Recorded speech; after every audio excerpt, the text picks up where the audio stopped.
So we kindly invite all the people who are still enjoying our delicious coffee to come in and take their seats in the room.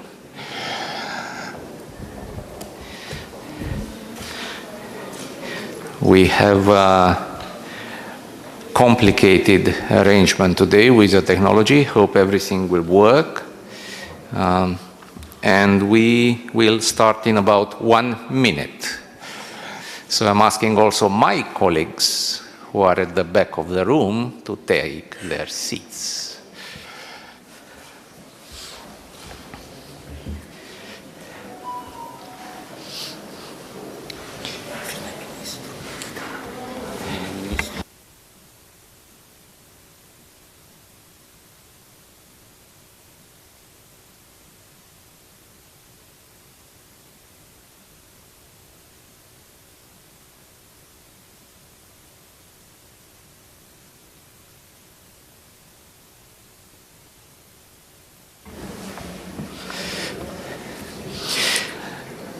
So I suggest we start with a bit of housekeeping.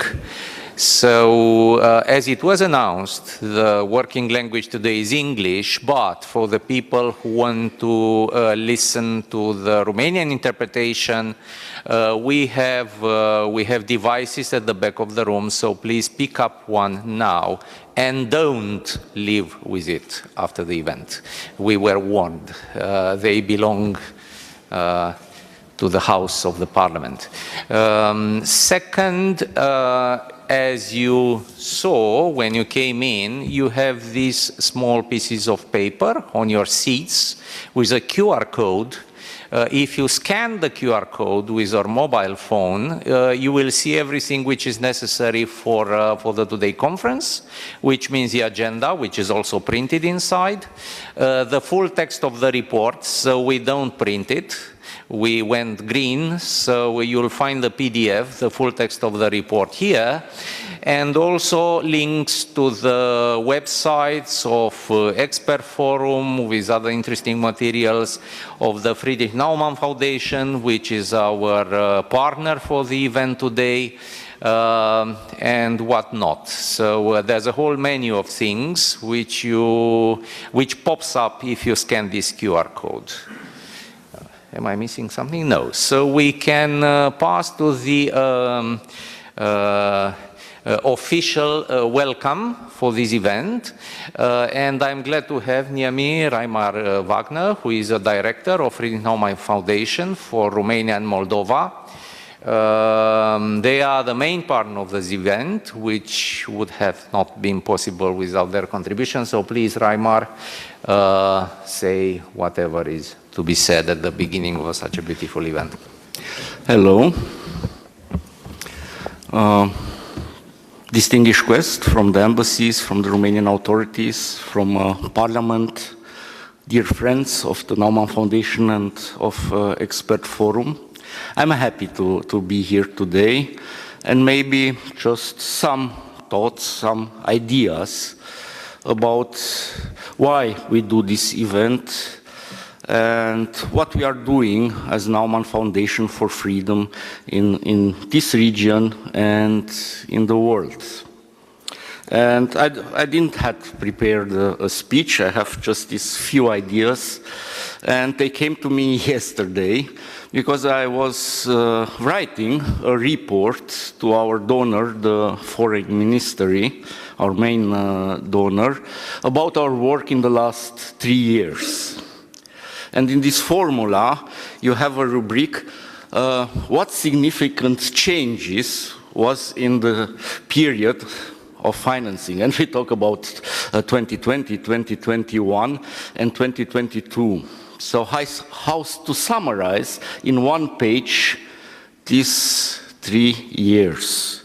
2 years of pandemics and -2 days, 1 year of war. Of a war what changed a lot, a war what reshaped our entire work and reshaped maybe the world order and how we are thinking. So yes, it's not just about 1 year of fighting, it's about almost 3 years of difficult time, what is changing. And I use this word, of course, reshape, because if you witness our entire work in 60 countries where we are present, is about this umbrella, about how we reshape our work after 2 years of pandemics and now after 1 year of war. And we witnessed that things are changing fast. Maybe if we follow the media, we are thinking that they didn't wear so fast.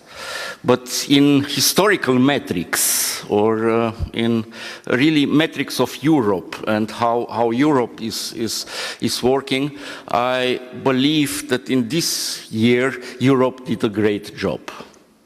Not a perfect one, but definitely we achieved things. And I am a German foundation, and our headquarters is in Germany, and just thinking about this historical speech of Chancellor Olaf Scholz when he bring up a new concept. And this new concept is Zeitwende. I don't know if the audience knew about this Zeitwende and what it means really for Germany, for German population, for the opinion and for politics. And with this Zeitwende, a lot of things changed in Germany. I don't have now the time to talk about this concept, but feel free to research it a little bit, because it's also on how Europe and how Germany reshaped the entire work and policy and foreign policy. And when I talk about new words, we have always a new word is coming after the pandemics, and now with the word resilience. Because it is about resilience in times, during war. It is about how we can fight and resist this Russian aggression. But it's not just about Ukraine. It's also about Moldova, because we are a project for Romania and the Republic of Moldova. It's about Georgia. It's about the neighborhood countries. It's about how to be resilient against this war on disinformation. And of course, how to be resilient about energy, because energy is one of the main issues and maybe one of the most used words and problematics and debated problematics in the last months and in the year with starting the war. And we started also I believe in September it was September last year, to work with expert forum on these topics, because it's one of the few Romanian think tanks and NGOs with a strong voice in advocacy. With Otilia Nuțu, we have a strong voice on the field of energy, not a voice of the politics, not a voice of the state, not of the voice of the ministry, but a voice from civil society. And that was maybe the main reason when we start to think about why to do it. Let's have a policy paper. You worked in Ukraine. You made advocacy in Brussels. You are working in Moldova. You are pretty everywhere. Even our Bulgarian friends, where our headquarters is, have a very positive track on you.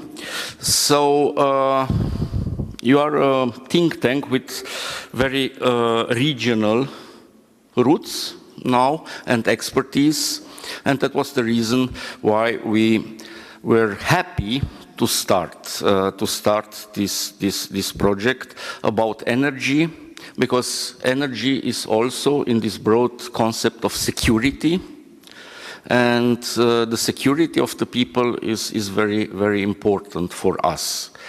Also, we witnessed how dramatic the situation was in Moldova, and that in short time, maybe both of the countries, Romania and Moldova, kind of fixed issues from the last decade, what they just planned and didn't apply.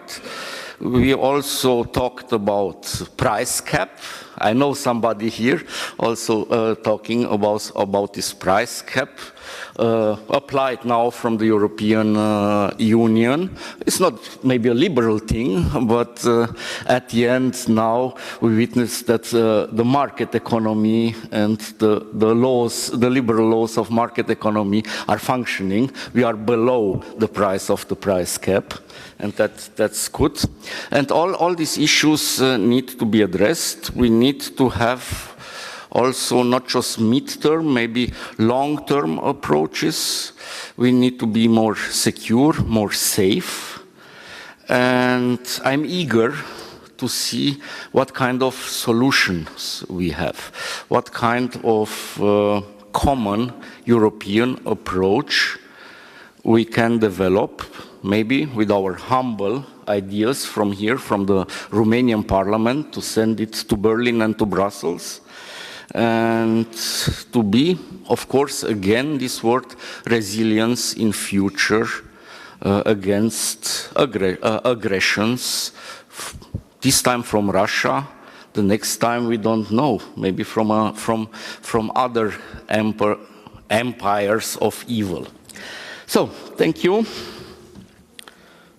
Thank you, Raima, for the kind words about EFOR. I'm glad we give this misleading impression that we are everywhere in the region, so we'll try to keep it, as it is. It helps us. Of course, we are not, because we are a small organization, but the focus of the discussion today and the report which you can find in the QR code, is indeed regional. So the logic of what we try to argue today is that there are lessons to be learned from the tragic experience of Ukraine of last year, of this aggression by Russia. And like in every crisis, we should try to learn actually something that helps us, everybody. So we will speak a lot today about Ukraine, in subsidiary also about Moldova, and in general about this region, because these are the big trends, and I'll be very brief just to throw some bullet points on the table. Indeed, the center of gravity of Europe is a little bit shifting east. We see, new member states like Poland, which are, have an increasingly big voice in Europe. East Europeans in general, their opinions count much more than a few years ago, because now the point of interest, for good or for bad, is here in our region. And there are three issues, I think, in which Ukraine's experience of suffering, but also a brave response to aggression, is relevant for the whole Europe. And our bold, very bold message, if I can dare, is that some policies in Europe, some common policies, should be reshaped, incorporating lessons from Europe. Everybody is speaking about some sort of Zeitwende, change of paradigm, but we need to be a little bit more precise, and this is our proposal today. The core subject is energy, the energy systems, and the common energy policy in Europe. My colleague Otilia will talk more about that. But the key word here is decentralization, decentralized production, flexible systems, a new type of management, incorporating probably renewables, two-way flows, there's a whole new system which the aggression and destruction which Russia is perpetuating in Ukraine, in a paradoxical way made possible, because we struggled for so many years in Europe with the past dependencies. You know, energy systems are very much past dependent because there's a lot of investment in the fixed infrastructure, in transmission lines, in everything. So we were speaking about reforms, but reforms are hard to start because there are a lot of vested interests which are connected to the current structure. Or now Ukraine is facing destruction, and the only way they can resist is to create this new model, you know, to respond very fast with decentralized production, with adapting, fixing things, improvising, and there are lessons to be learned here for a future model of energy policies in Europe. That's one thing, and Otilia will speak about this. The second thing, I mean, these are even the factors. I mean, observers have started to describe, to give answers to this question. How is it possible to resist? I mean, what is the explanation for this resilience of the Ukrainian society and institutions? And this is one factor. I mean, shifting very quickly to new systems of provision. Energy is a very important strategic sector. Second, a second factor, explanation, which was neglected by many people, is how they restructure the local governments, the subnational governments. Starting about the year 2015, Ukraine has been one of the few countries in Europe which reformed substantially its local governments. Out of more than 11,000 local governments, which they had 10 years ago, now they have less than 1,500, so they reduced it by an order of magnitude. They created gradually over the last 7 or 8 years these new hromady, which are municipalities, which are bigger, more autonomous, more powerful in terms of budgets, and with a habit of reacting very quickly to crises. And you know, the sheer capacity to adapt, you know, in the first, think about last year, the first week of the Russian aggression, they took a lot of decisions at the local level, in local communities. They self-organized. They didn't expect instructions from Kyiv, from the center. And in this way, they managed to resist in many places, you know, carry forward the local services. I mean, it hasn't been discussed very often, this reform, this decentralization reform, by strengthening local communities, but I think this is a case study. Because there are not so many countries. We are discussing it in Romania, they are discussing it in Moldova, we are discussing it all over Central Europe, what to do about these fragmented small municipalities, especially in rural parts, which are actually bankrupt financially because they are just too small. But you need, you know, political courage or a decision to reform the system, and, you know, they did it in Ukraine, and it was a very good structure to ensure resilience. That was the second factor. We will not speak about this. This is not in our report. We plan to discuss about decentralization models in Eastern Europe in a further policy report. But the third factor, and I will stop here, it's the public participation, transparency, civil society role, again, in resistance. And this is again a lesson to be learned in many countries, in new member states, but also some old member states. And we'll have a little bit of discussion. We want to send also this message in the third part of our report about how important the existing structures of public participations are, how important the Eastern Partnership is, with this annex for civil society, which is the Eastern Partnership Civil Society Forum, and that these organizations are beneficial and that they don't contradict, you know, the status of a candidate country or even a member country. And these are actually very good institutional links between European Union and the governance structures, but also the civil society in countries like Ukraine, Moldova. So these are like a resource that needs to be used better. So, and this is the third pillar in which we explain the resilience in the Ukrainian society in this past year of war. I mean, today, in 2 days from now, we will, you know, remember that there is just 1 year, complete 1 year of aggression in what was supposed to be just a 3-day campaign of Putin. So this in itself tells something. I am now I suggest we start with the first proper panel of the discussion. So I'm inviting here near us Mr. Edward Auer, who is head of section in the European External Action Service, and he's dealing with our region. He has a lot of experience. He's coming straight from Chisinau. Let's hear some reflections on the issues which are on the agenda today. And we have the second panelist after that, Mrs. Ana Fortuna from the civil society partner, the director of EAPCF, and she will be on Zoom. So we'll stay in this format for this panel, and then we shift to the discussion on energy. Mr. Auer, please, the floor is yours. Thank you very much, and thank you very much for the invitation.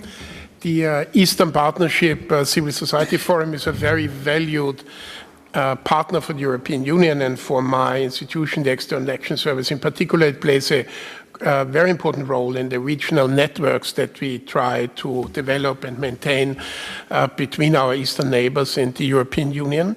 And of course, the Expert Forum is a very valued member of this civil society forum that brings together, I think, hundreds of organizations in the member states and in the Eastern partners. So against this backdrop, I'm really very happy to be here. And I think we will hear more about this from Ana Fortuna, who is the director of the Civil Society Forum, very shortly. Now, today is mostly dedicated to the report which the chair introduced. It's about resilience, about energy. I was asked to speak a bit more widely about the EU policy in Eastern Europe, in particular our regional Eastern Partnership network. First, of course, it's important to recall the geopolitical setting in which our policy needs to develop at the moment, and the geopolitical setting against the background of which the meeting today takes place. And of course here Russia's unprovoked and unjustifiable invasion of Ukraine almost a year ago is was the big event that shapes things today. It has woken up many people around the world. And especially, of course, in Europe, we all thought that full-scale wars in Europe were a thing of the past. That's not the case. And we feel this impact throughout Europe, certainly very much in Brussels, where I live at the moment, but probably here in Bucharest even more so. You're much closer to the war zone, and Ukraine is one of your neighbors, actually. As the chair mentioned, I spent the last 2 days in Chisinau in Moldova. They're even more directly affected. We had there the annual meeting of the parliamentarians from the Eastern Partnership countries, so I spent 2 days with parliamentarians from Georgia, Azerbaijan, Moldova, Ukraine, also from the European Parliament. Members of the Belarusian opposition were there. We had speeches from President Sandu and many others, and I think this brought home again to me the impact that the war has had on all of these partners, and it was very impressive. But it was also impressive to see how people live up to this challenge, how they react to this, and certainly on the European side, we try to do this. And our number one priority really in foreign relations at the moment is support to Ukraine. Just to recall that basically there are 3 angles of our support to Ukraine. First of all, support to Ukraine directly in financial, military and humanitarian assistance. So far, taken together the assistance from all member states and EU institutions, we count 67 billion euros of support. This continues and is set to continue. President von der Leyen at the Munich Security Conference gave a very important speech to this effect, underlining the intention to continue the support of Ukraine as long as necessary. Mr. Borrell, my immediate boss, made a proposal 2-3 days ago to establish a European facility to buy ammunitions for Ukraine with a volume of 3 to 4 billion, which would have a significant impact, no doubt. So, and these are just a few of the examples of the support. But I think we have shown over the last, collectively, all member states and EU institutions, that we stand with Ukraine, and I will continue to support them directly. The second angle of our activity is isolation of Russia. We have adopted 9 sanction packages. 10th package is underway. Will hopefully be addressed soon. And thirdly, and that's very important, sometimes overlooked, but I would like to underline how important it is, to address the global consequences of Russia's war. The position of countries, especially in what's now being called the Global South, will be very important for the outcome of this conflict. And we need to work with them. They need to understand that problems which they faced with the provision of foodstuff, provision of oil, prices of foodstuff and oil, a consequence of of Russia's aggression and not of sanctions that the European Union or others put on Russia, and that they understand our position on this and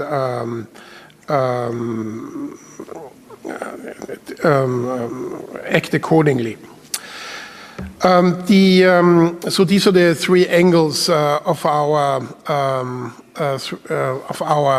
reaction to this crisis: direct support to Ukraine, isolation of Russia, and work with to deal with the global consequences of Russia's war.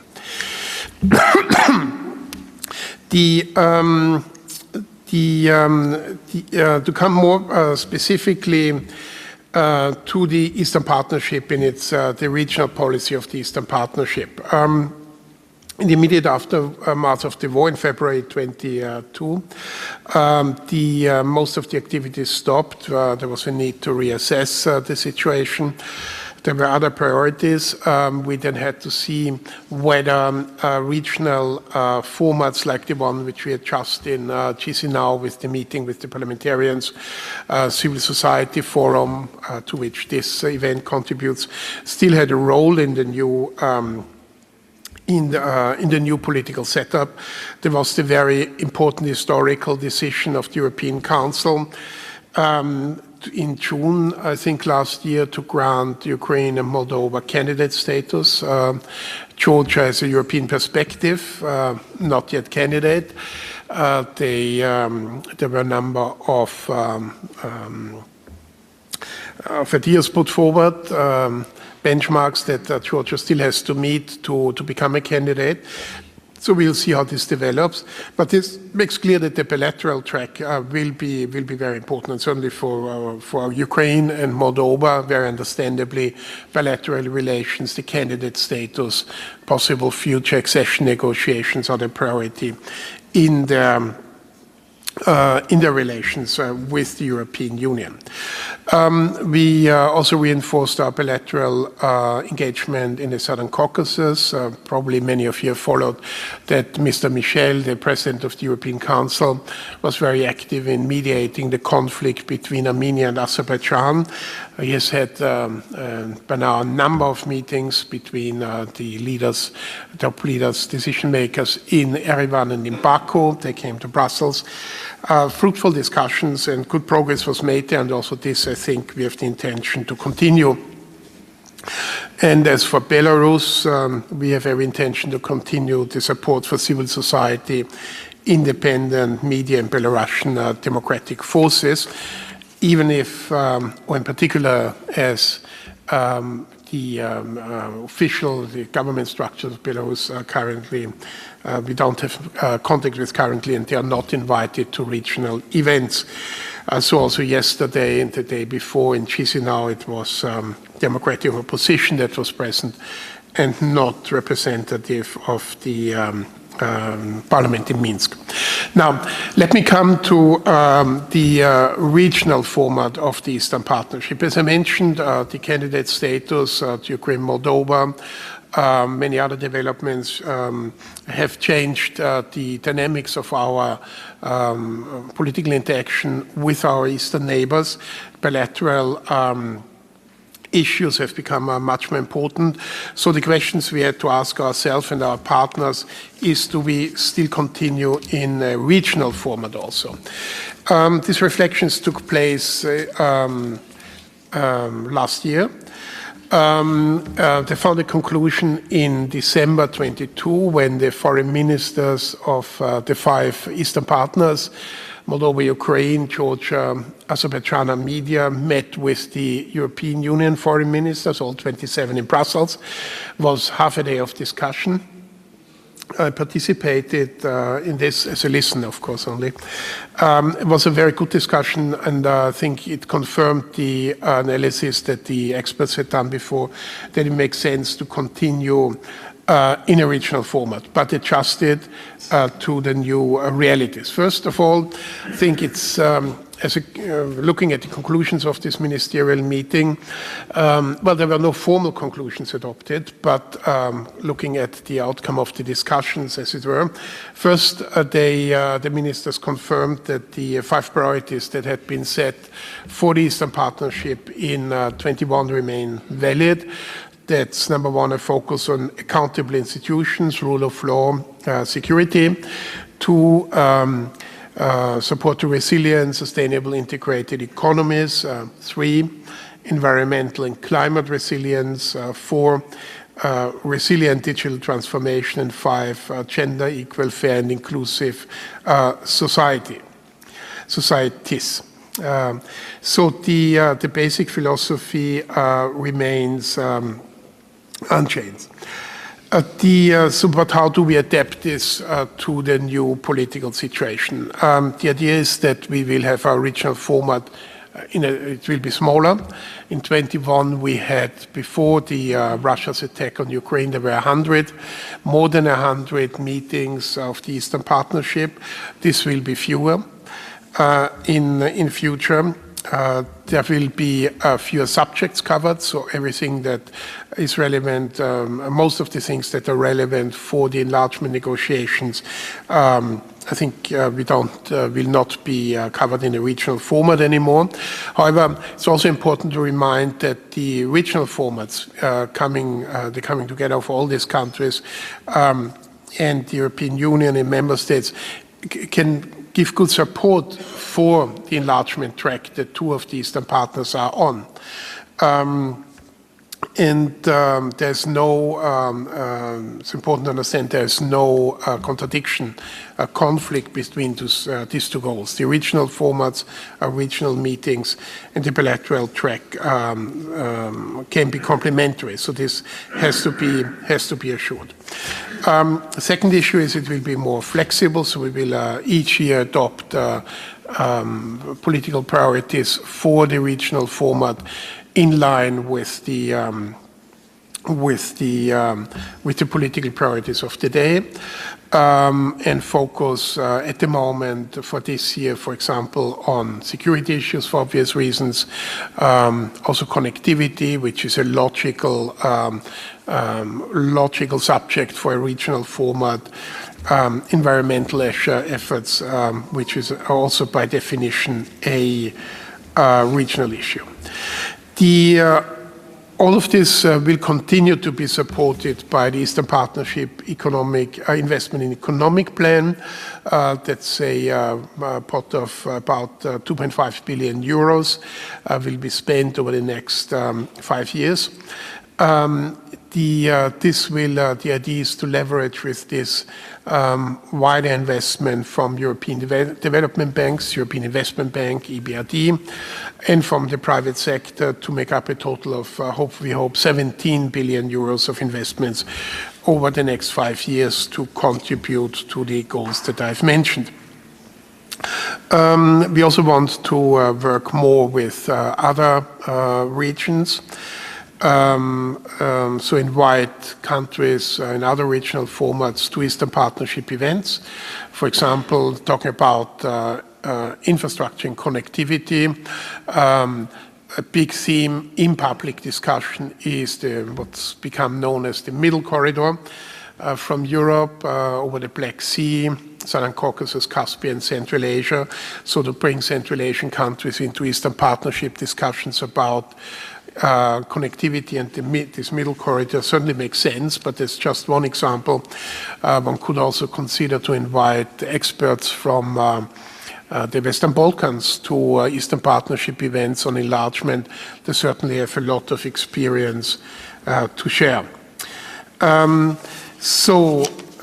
short, we think that this regional format of which the Civil Society Forum is an important part, will continue in a more flexible, more focused way, and will continue to contribute to our development of our political relations in the region and play a supportive role to the important bilateral tracks that are the candidate status and enlargement process.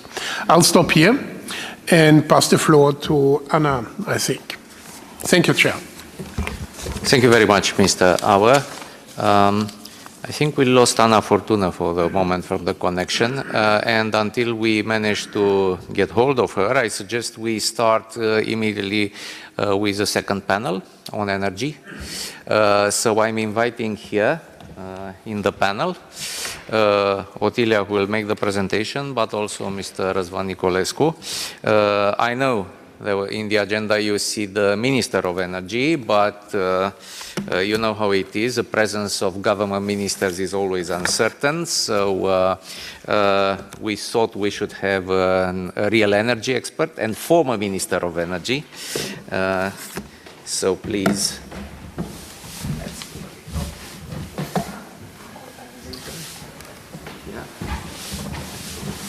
Let's do it this way. Possible. Really? We have Anna. Excellent. So we have Anna Fortuna and we can stay on the schedule. Internet in Brussels is not as good as in Bucharest, you know. That's notorious. No, not me. Good morning. Do you hear me well? Yes, we hear you.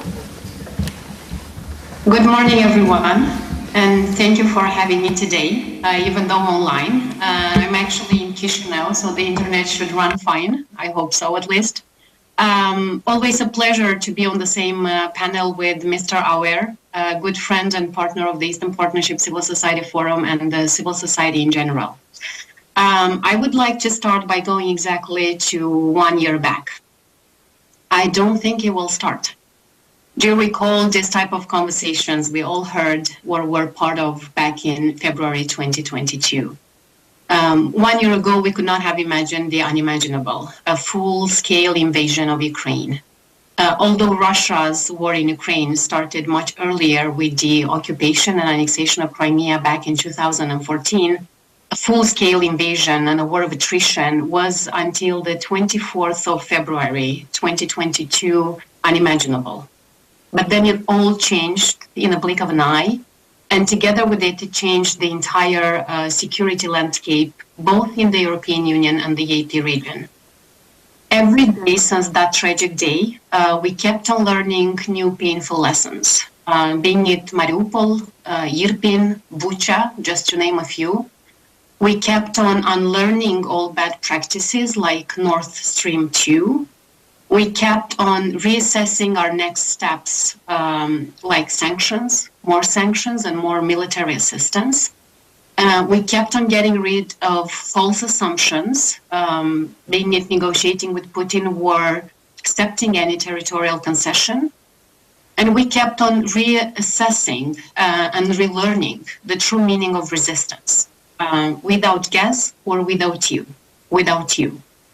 I think we all agree that 2022 was a painful year in many ways. But in spite of the destruction that also Sorin mentioned in the very beginning, one of the most important lessons we all witnessed was the resistance waged by the Ukrainian military, civilians, civil society, what we could call a bottom-up resistance that maybe was overlooked or sometimes underestimated by many, including Russia. Since the first hours of the war, the Ukrainian civil society, including our members, knew how to self-organize, how to channel support, how to repurpose funds and human resources, mobilize and communicate. In short, to fight the war and its impact through all available means. Moldovan, Belarusian, Georgian, Armenian and Azerbaijani civil society, they all stood up for the challenge and they offered sheltered, mobilized aid, called for more political and military support to Ukraine. And even more importantly, they never give up. However impressive the societal resistance has been in Ukraine and across the Eastern Partnership region, we know that the support offered to civil society should not dry out. It remains as important in the dynamics of the war and in the reconstruction process that hopefully will start soon, as in all the other type of assistance offered to Ukraine and to the region at large. On this note, let me share with you on behalf of the Eastern Partnership Civil Society Forum our recommendations on why and how the European Union and its member states, and particularly Romania, since we are having the event in Romania today, should continue to support the civil society, boost its role and visibility, as only by doing that we do increase the chances of peace and democracy in the whole EAP region and in the European Union. I think we all agree that this war has shown us the absolute danger of living under an authoritarian regime and of bordering one or worse two, being it Putin's Russia or Lukashenko's Belarus. Moreover, it has highlighted once again the importance of democracy, rule of law, and all the values associated with it, like human dignity, freedom, equality, and human rights. In the Eastern Partnership region, we as civil society are the constant pillar of democracy and democratization, at times the only one. Against all odds and often with the risk of our lives and freedoms, we remain your unconditional partner, the one that builds communities, helps those in need, writes policies, advocates for a better world, keeps the government in check, and calls the first alarm when reforms go off track. I know we are not easy to be handled, and we are not the good submissive citizens who can be played in the hands of dictatorial regimes, but we are the ones that risk everything for a good cause, which is democracy translated into freedom, human rights, and development of our society. And these are just the few reasons why we deserve your commitment for long-lasting changes. On the other hand, also the EU showed the world that a normative power can stand united and firm against the war. Despite its heavy bureaucracy, the EU learned the power of now and together and took unprecedented decisions. As already Mr. Auer mentioned, granting Ukraine and Moldova the EU candidate status and Georgia and the European perspective was a historic decision, but also a game changer on its own, both for the EU and the Eastern Partnership neighborhood. Definitely this has not been a consequence anticipated by the Russian war playbook. With no accession timeline at the horizon and a war to fight, reformers in these three countries will definitely need your support, more capacity building and more funds to make the necessary progress happen. Democracy backsliding remains a real danger, even for those knocking at the door of the European Union. In this context, and again with the risk of repeating myself, a vibrant civil society empowered to play its part remains a key element for the European Union. Now on the main question and how the EU and its member states could support democracy and democratization and therefore the advancement of rule of law, which remains a key pillar in the Eastern Partnership policy. The short answer would be treating us, the civil society, as a full and equal partner in the decision and policy making, funding us in the form of core support, listening to and engaging in dialogue with us at all levels, being it local, national, or international, including us in all platforms, from EAP panels to EAP summits, supporting the effective advancement of the EAP multilateral framework. Many issues continue to be at stake and involve us in many ways. First of all, the Eastern Partnership policy remains a key instrument for engagement with civil society. We all agree that it's not perfect, but perfectible and operational, as it has demonstrated over the years. Secondly, many energies could and should be built between the EAP and the enlargement portfolios, affecting mainly Ukraine, Moldova, and Georgia. Energy, environment, security, interconnectivity, and people-to-people, this remain to be key element to the regions and Ukraine's present and future development. More energy interconnectivity is essential in sustaining Ukraine's energy market. Green reconstruction should be based on European and international best practice and standards.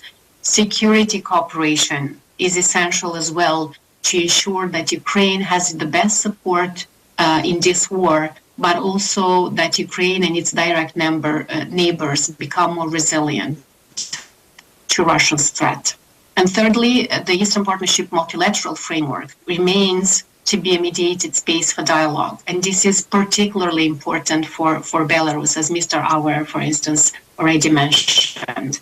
I think it is important to highlight that Belarus is not Lukashenko. Belarus is made up of people like Ales Belyatsky, Valentin Stepanovich, Marfa Rabkova, and other Vyasna colleagues, over 1,439 political prisoners, and millions of free people of Belarus.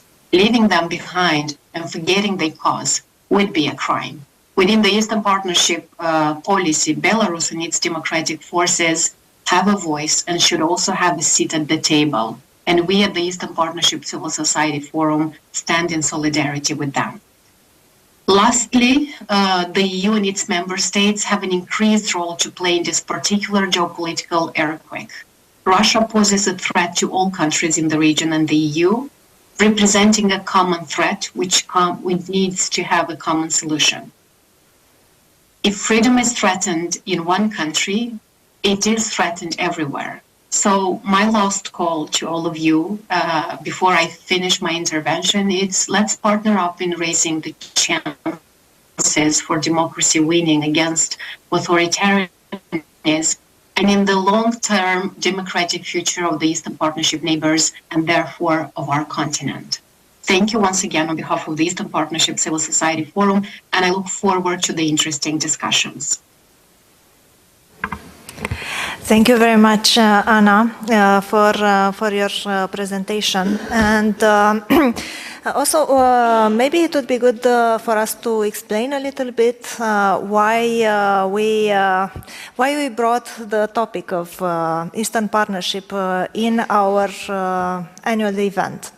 I think we in Romania have a very timid policy approach in general towards the region, and we should be much more active into understanding what are the regional stakes and pushing for the common interests of the region, because we are not just policy takers from Brussels, but we are policy makers as well.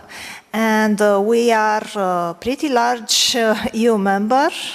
We have a large population. We have a lot of influence if we manage to use it. And right now what's happening in our eastern neighborhood, including Ukraine, including Moldova, including Belarus, but also the other countries of the Southern Caucasus, these are things that should not leave us, just indifferent, because we are depending on the security of this entire region. And we've been discussing in recent months as well about getting new energy supplies from Azerbaijan, from the Southern Caucasus in general, new gas developments, the under Black Sea corridor for electricity. All these things mean that we need to understand very well what is the governance in this region, how secure are our supplies, how transparent they are, so that we don't import corruption and bad practices like we did when we imported Russian gas. So this is why we view this link to Eastern Partnership as very important also for our energy security, and this is why energy is an important part of our analysis today.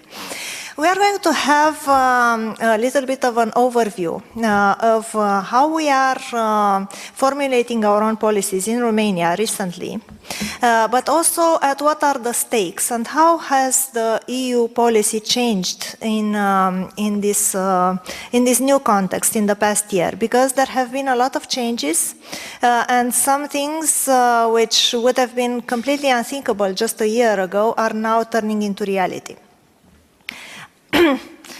So I'll start first with the bad things, because this is how we usually start, saying what we criticize and then showing the positive messages at the end. Of course, the EU has been split for a long time before the war about how to deal with the energy supplies from Russia. And now we might have this similar discussion about future energy supplies from other authoritarian regimes, whether it's gas from Azerbaijan or whether we are talking about purchasing equipment for renewable energies from China. So we in the west of Europe, the approach was mostly that business is business, and we can include Russia as a partner, fully commercially minded in our energy market and get energy just for a price, which happened to be a very good price. But the approach was not reciprocal, and there were conditions hidden or leverages, political leverages, which were lying behind the cheap, relatively cheap energy supplies that we are getting from Russia. And this self-delusion lasted actually very well until even after the war started. So, for example, what we failed to see, even in Romania and in other EU countries, was that Russia had started a war against us on energy since at least the summer of 2021. And they simply cut all the supplies of gas by pipeline, except for the two pipelines which were their main leverage, Turk Stream and Nord Stream 1. But there were very many voices inside the EU claiming that, well, Russia did that because they had some legitimate reasons. They need to fill in their own storage first. They need to care about their own consumption. So we were trying to find excuses for Gazprom even when it was quite obvious that things were actually moving in the wrong direction. And even after the war, for example, in May, when the REPowerEU plan was first unveiled by the European Commission, we were still under the illusion that it was up to us when we will decouple from Russian gas. So we said, is it possible to do it by 2027, maybe by 2030? And there were big discussions in Brussels and in national capitals in the EU. It never even crossed our minds that Russia might be the one to cut the gas. And this is why they managed to use this against us in general, and this is why we had the big energy crisis this year across Europe, because we are simply unprepared for that kind of war. We also had a big resistance to the idea of cutting the main source of Russia's funding for the war. Russia made money from oil and gas, and it took us a long time to make up our minds about phasing out Russian gas, and the sanctions on oil, even though they were important, and they were announced in spring. They actually kicked in December and February this year, respectively.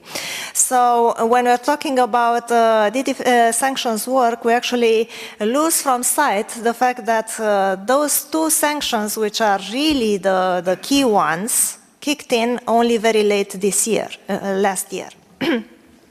So this is why Russia managed to abuse the markets and create artificial panics last year. So they cut gradually various supplies to various countries, first with the pretext of we need payment in Russian rubles from unfriendly countries, or we cannot deliver gas to Germany on Nord Stream 1 because we have a problem with the turbine, and the sanctions are those which don't allow us to repair it, and so on.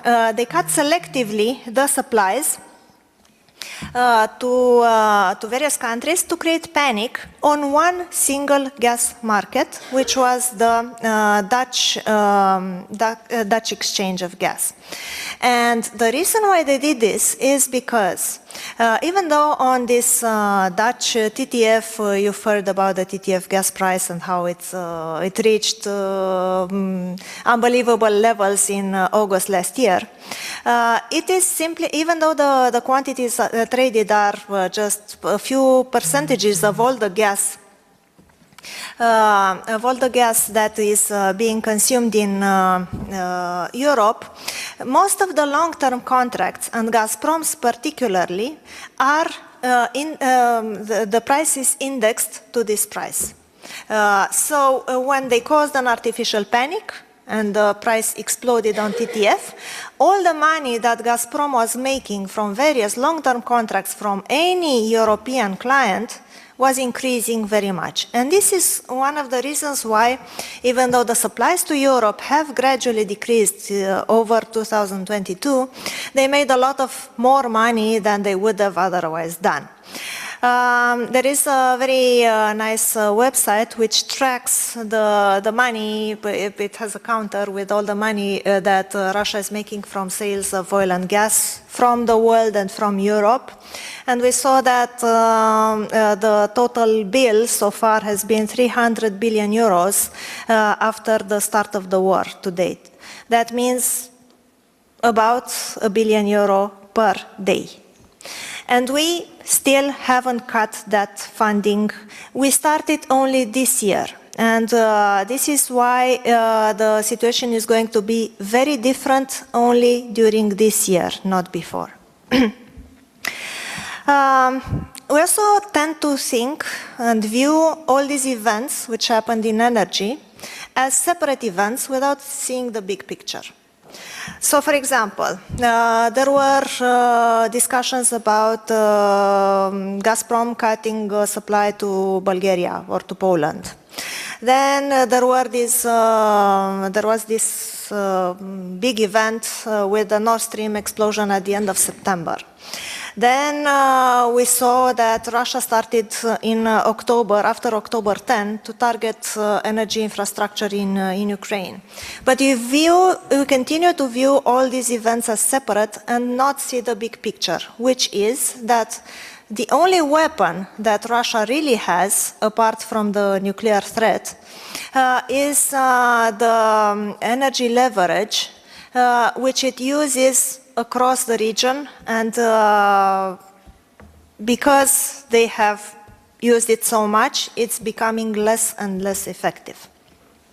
We also shouldn't miss the fact that Moldova was also made very vulnerable through energy as well.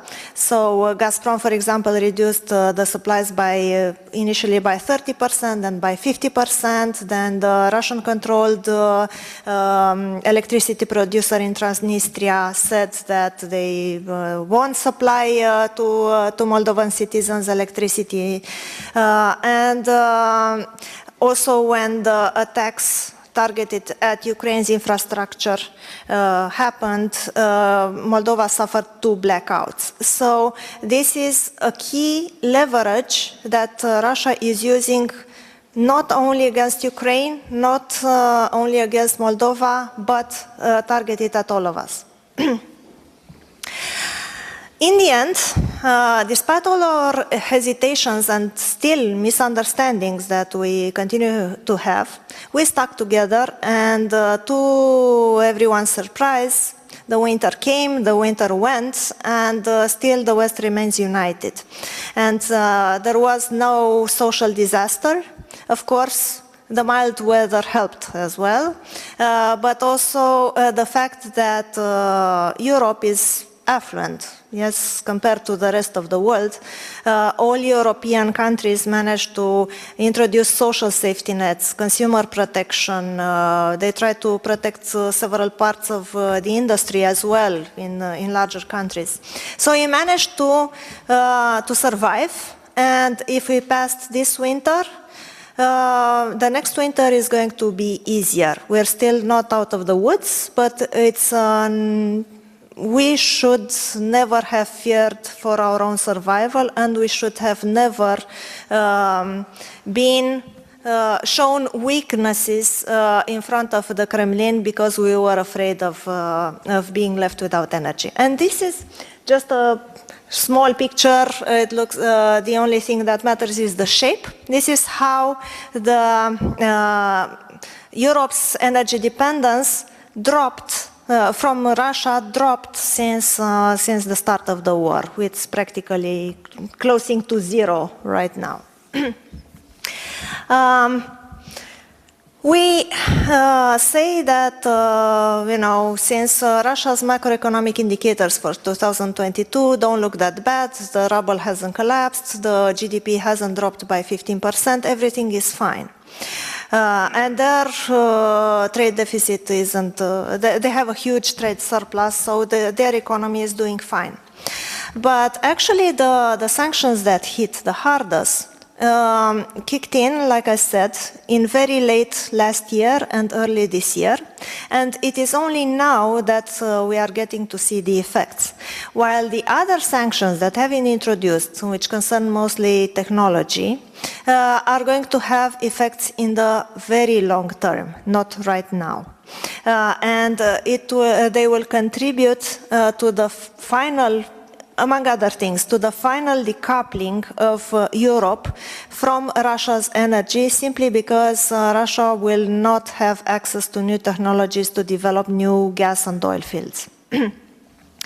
There are, of course, and this is what we should pay attention to, and I can share with you also some very detailed analysis done by our colleagues who are going to join from Ukraine today. There are loopholes in the sanctions, and there are loopholes in the embargo for oil.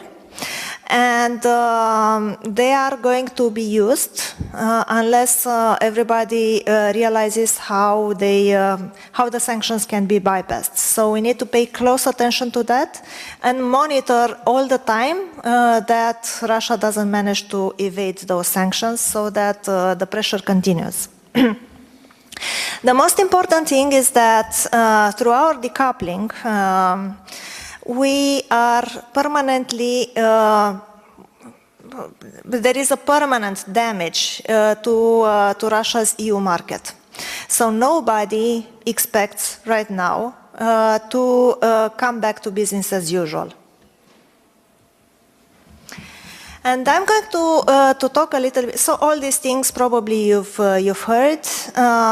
Those of you who are interested in the subject, but there are some little things which actually were instrumental into making this change happen. And because they are a little bit more technical, they are very little known by the general public. So, for example, one of the first really effective forms of support from Europe to Ukraine in the very early days of the war was the synchronization of the electricity grids of Ukraine and Moldova to the European grids.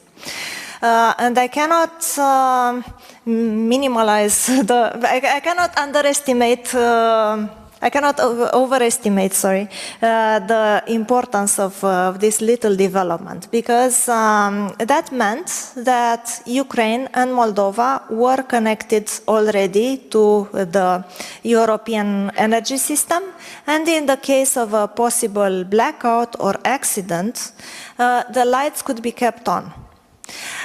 In the early days of the war, nobody thought that Russia was going to target specifically the energy infrastructure. So it was just something like a war crime that was not even in our imagination. But it proved essential right now as Russia started doing this in autumn last year. So it was very important, the fact that Europe at that time took a leap of faith. The synchronization was actually planned for this year. It was technically very complicated. It was a little bit risky originally, because all the technical things were not yet properly fixed.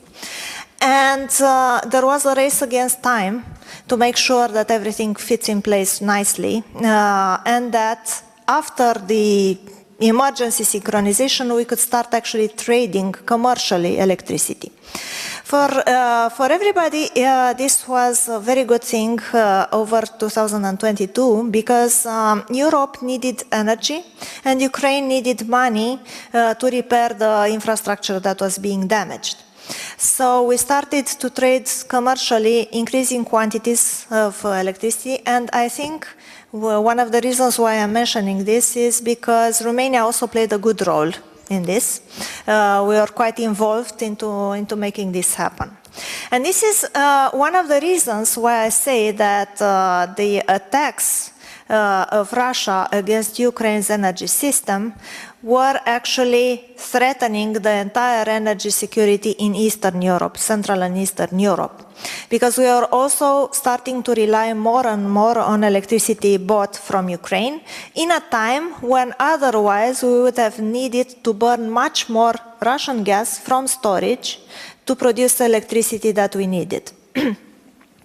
The second moment or turning point was the fact that there was finally a full recognition across the EU that Russia will never return to its position of key energy partner. And I'm saying this because it's very important to know that what people think matters very much, and their values matter very much to their final actions. So it's very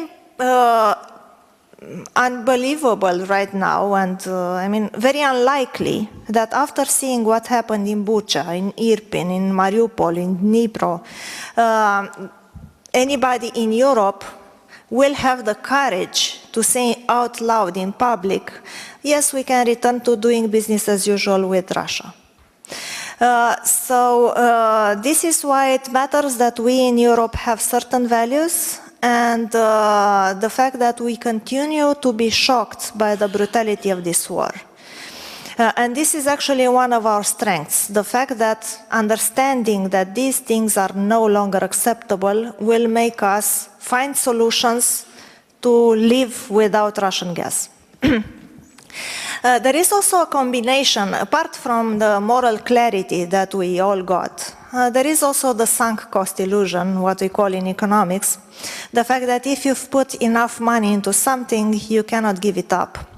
And I think right now, after Germany has opened the third LNG terminal in January this year, racing against time, putting a lot of money into it, it will be very unlikely that somebody is going to come up and say, oh, you know, we made this investment for nothing, we can get cheap gas from Russia again. It will simply be politically unacceptable, and this is why I'm less worried that Russia is going to come up again as a credible partner, even if the Putin regime changes soon. And the third point that Sorin was also mentioning in his introductory speech is the unbelievable show of resilience. I mean, I don't like this word resilience anymore because it has been overused and everybody is, you don't want to hear it anymore. But I don't have a better word for it. But the reaction of Ukrainians in front of all this aggression was simply unbelievable. And everybody expected when Russia started to target specifically heating and electricity in October that we are going to witness huge waves of refugees. And the absolutely amazing thing, even when I'm talking to friends from Ukraine, was that this attack, this brutality actually made people much more determined not to give up. It worked in the totally opposite way than Russia intended originally. And this actually builds a very healthy relationship between the citizens and the state. I'm watching the news and I'm following what's happening there. I was following, for example, the corruption scandal that happened a few weeks ago. The response of the authorities was simply unthinkable in much more well-governed countries and, with, in Western Europe. How quickly the authorities reacted to the public outcry that there might be some corruption deeds in the army.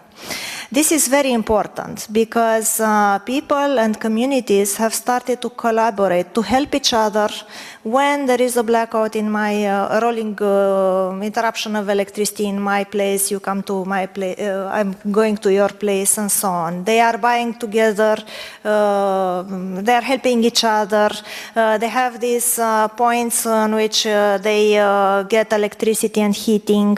So this has built communities, and the local authorities and the local communities have started to find imaginative ways in which they can supply their own electricity, by generators, by whatever, by putting together resources, by making a call together for, I don't know, people in the West to donate. And I've heard several statements of Ukrainian officials who are saying that since the destruction has been so massive, what we are going to build again, we are going to build better. So there is this combination of the fact that you have to integrate everybody is looking local generation, which is completely disconnected from the grids. But in time, there are some generators which are going to be integrated in the system as well. And there will be, and there are efforts in that direction to make decentralized production of electricity and make a system much more resilient. Why this is important for us? Because this is probably the direction in which things will happen in Europe as well, only at a much slower pace. So it might happen that we are all, after Ukraine wins the war, which I'm 100% sure it will happen, and after the reconstruction will start, I'm sure that we will be able to look up to their model on how they are going to reconstruct it. Two more little things, and I think after that I'll finish, because otherwise you were worried that I'm not going to talk enough, right? Yes, I was. Okay. There are two things related to Ukraine's potential, why it matters also for Romania as well. They have the best Black Sea offshore wind potential. We are talking about offshore wind in the Black Sea. We have some potential close to Constanța and to the northern part of our shore. But actually the best offshore wind potential is in around Crimea. And the very best potential is in Mariupol, actually. The Black Sea will never develop its offshore wind unless there is development in the entire region. That means all the countries, Bulgaria, Romania, Ukraine, Turkey, and Georgia. This is because overall the entire potential is quite limited compared to Northern Europe. And the investments are very expensive, so we'll have to find a division of labor. So it's essential for the entire security on electricity in the region that Ukraine gets full control back of all its territory and security guarantees, so that investors come and make these investments here. It will also help our industry in offshore wind. There is also one of the parts of the energy system in Ukraine that was not destroyed by the war is the gas infrastructure, which consists of pipelines and storage. We are going to need that big time in Europe for the storage of gas for winter. Yes, we are going to get gas from other sources, but we need to store it for the winter, and Ukraine's storage is actually larger than the whole rest of Europe's storage. And this is why ensuring that Ukraine wins is the pragmatic and not the idealistic view. It's in our own interest. And I'll repeat that, and with that I'll stop, is that, first of all, Ukraine can be a model for all the plans that we have in energy by 2050 in Europe, because we talk about them, but we have no idea how to do it. And we'll need the gas storage, we need the Black Sea potential for wind. And for all these investments to happen and for Ukraine to be fully integrated in Europe's energy security plan, they need to recover fully their territories. They need credible security guarantees that Russia will never be able again to destroy the civilian infrastructure, because without full protection of the skies, without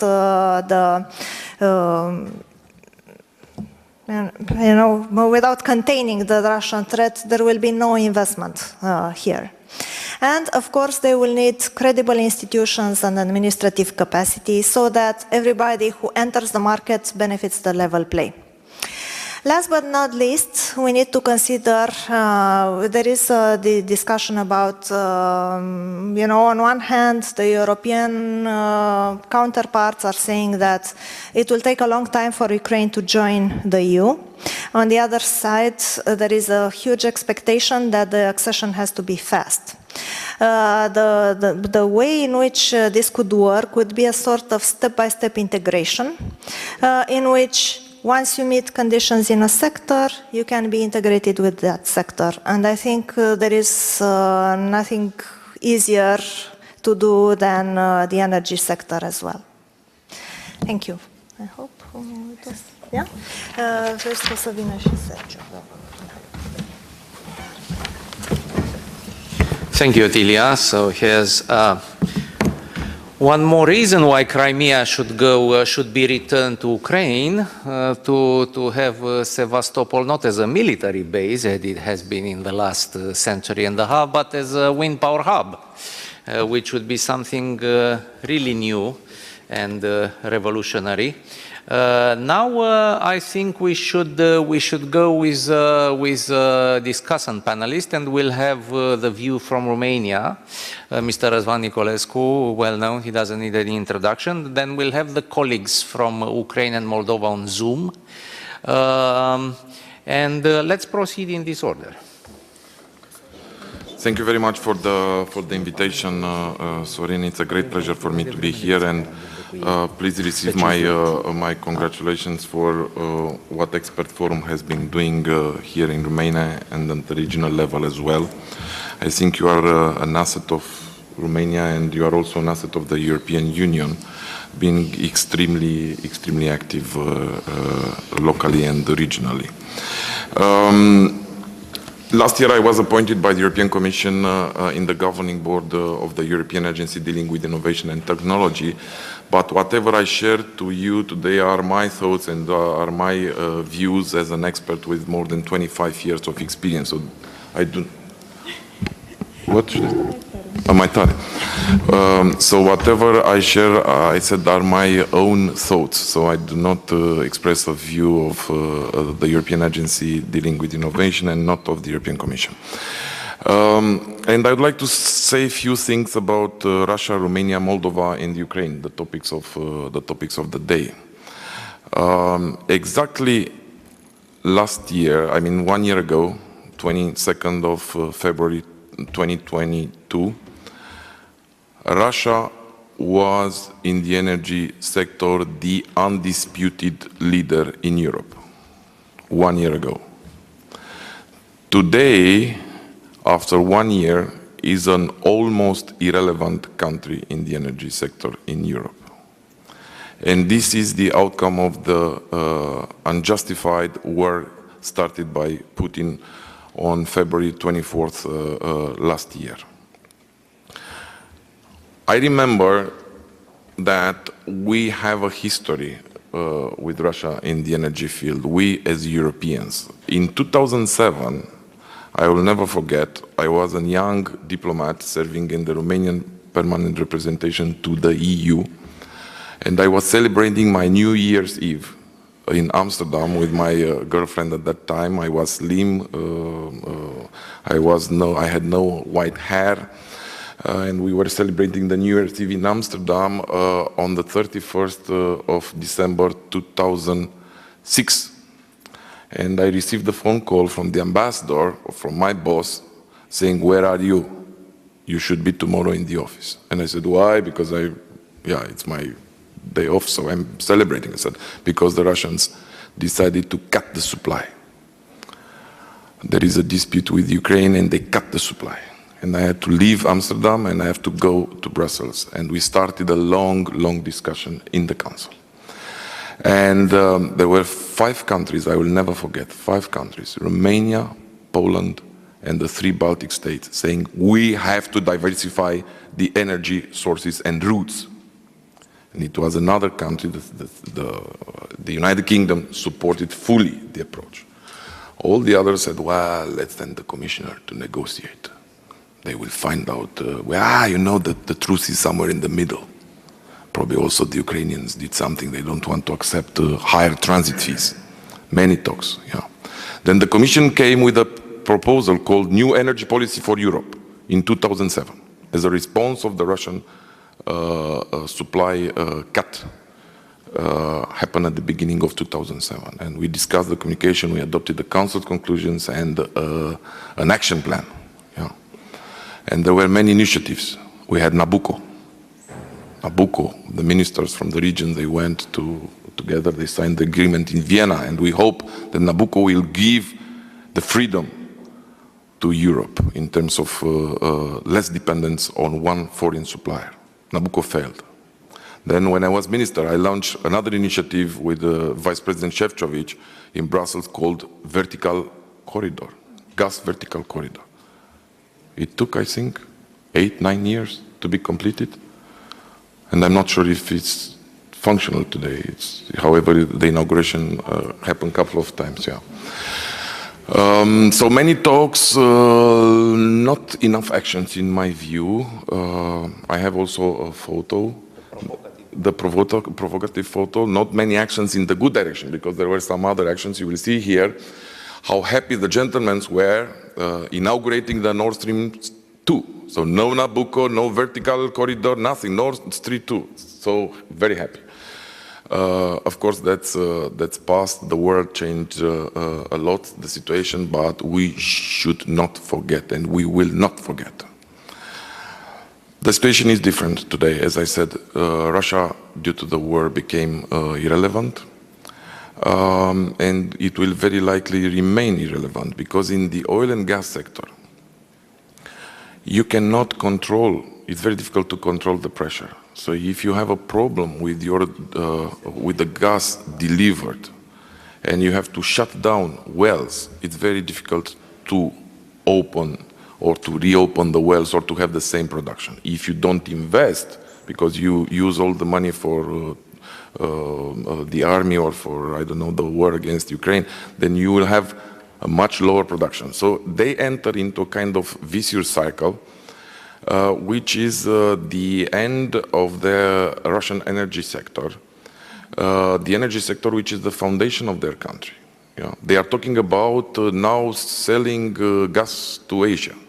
It will take minimum 10 years to build the required infrastructure to sell to Asia. And by the way, the Asians do not pay the prices that we used to pay in Europe. They pay 1/3 of the price that we used to pay before the war. If they continue with the nuclear threats, I am very confident that the next sector on the sanctions will be the cooperation in the nuclear sector. Because you cannot talk about nuclear missiles and at the same time to build nuclear power plants together in Europe. So I have no doubts. So every day of war will have a negative or has a negative impact on the Russian energy sector. And we have to learn from the situation. I said there are 15 years or more than 15 years from the first Russian aggression against Ukraine. The shortage, gas shortage happened in 2007. And I have the feeling now that we understood in Europe, I mean all over Europe, because here in this region we knew it from the beginning, but we were not, or the other friends and partners were not interested in listening to us, or they listen, but they say, okay, we know better than you know, however you are in the region. So a lesson that should be learned from the war, coming to the title of our panel today, is we have to listen more to the Ukrainians, we have to listen more to the Poles, we have to listen more to the Romanians, we have to listen more to the representatives of the Baltic states. Because we know better than others the situation here on the underground. Moldova. Moldova, it's an interesting case. I had several discussions with President Sandu.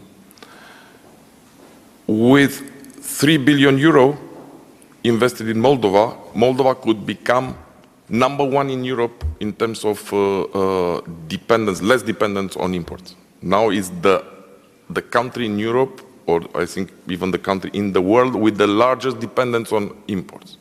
3 billion euro invested in 500 megawatts installing gas, one plant in Chisinau, one plant in Ungheni, 2,000 megawatts in wind and PV, $500 million invested in energy efficiency. Moldova could become #1 in Europe in terms of less dependence on imports. With 10 billion euro, we can transform Moldova into the first country in the world achieving carbon neutrality. The first ones to be Monaco, they will not be. So with 10 billion euro, Moldova could be the first country in the world achieving carbon neutrality. Could be the example that Europe presents to Africa, to Latin America, to Asia in the context of the fight against climate change, saying it's possible. If the poorest country in Europe managed to achieve carbon neutrality, it's possible. It could be the case to be presented by Europe to the entire world. Of course, also there is our colleague from the external service of the Union has left. There is a program, for example, applied, and a very efficient program applied by the European Union with the efficient bulbs. It's a program in the Ukraine. This has to be also extended to Moldova, in my view, very quickly. I created an NGO active in the clean energy and climate change fields. We did a pilot in Moldova. There is a huge need for effective lighting in the rural area of the country. So the program for Ukraine should be extended also to Moldova. It will have a huge impact. The cooperation with Romania is better than ever. Romania helped Moldova a lot. Also, Moldova should try to have a fair relationship with the investors in the energy sector. This is something that we all have to learn here at the regional level. So investors are not Santa Claus. Yeah, investors have to make money, to pay taxes, to pay their employees, and you, as a state, you have to treat nicely the investors, and this is valid for all the countries in the region. Romania, I fully agree with Otilia and Sorin. Ionica is very modest in terms of its presence at the regional level. However, in the energy field, the country has a lot to say. Yeah. The largest ever project, onshore wind project built in Europe, is built in Romania. Yeah. The country has 24% renewable energy out of its energy mix. The country is in top 5 in the world in decoupling the economic growth from the evolution of the emissions. Yeah. So there are many things to share. Of course, many things happen in Romania due to a very vibrant private sector. The country, I don't know how many of you are aware, the country was number 2 in Europe in terms of the production of bicycles last year. I never saw a plan, a public policy to become a leader in Europe in the bicycles production. But it happened because some private guys, mad, they decided to start a business, build I don't know how many factories, and they did it. Yeah. So there are many positive things, as I said, to share. But the authorities, in my view, should be more active. The companies should be more active at the regional level. And last but not least, Ukraine. Otilia presented very professionally the situation in the Ukraine. They have amazing gas storage facilities. They also have reserves of oil and gas. They have an oil and gas companies or sector that has to be restructured.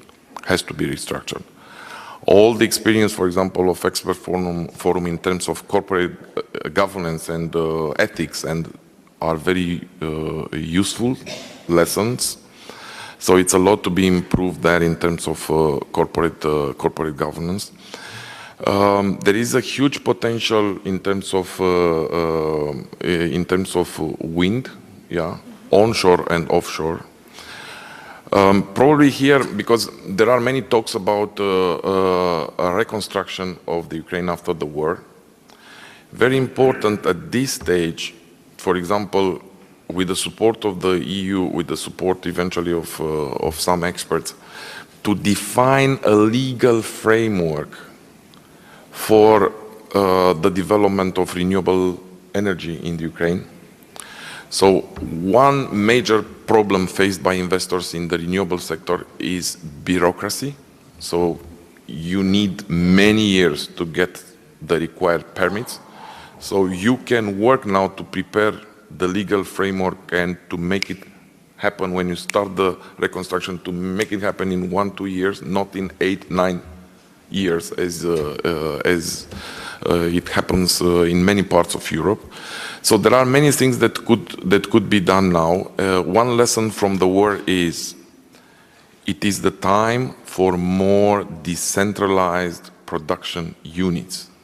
So if you have large units and the missile hits that units, it's a disaster. If you have hundreds of thousands of production units decentralized, you are more resilient, because this is the word of the day. Yeah.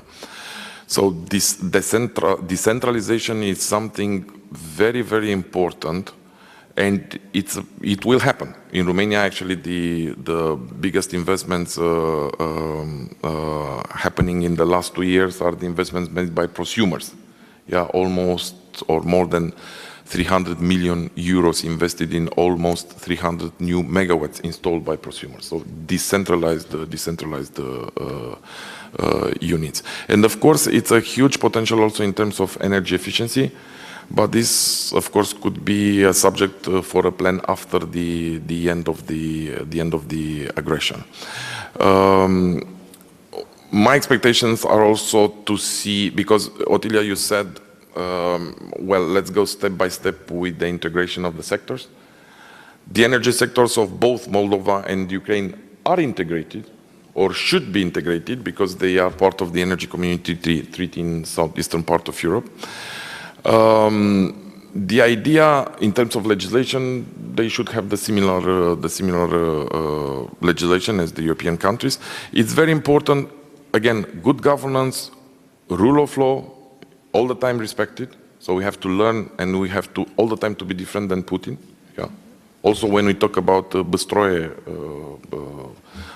work, yeah, all the conventions have to be respected all the time. So we have to position in a different way. We are a union of the rules.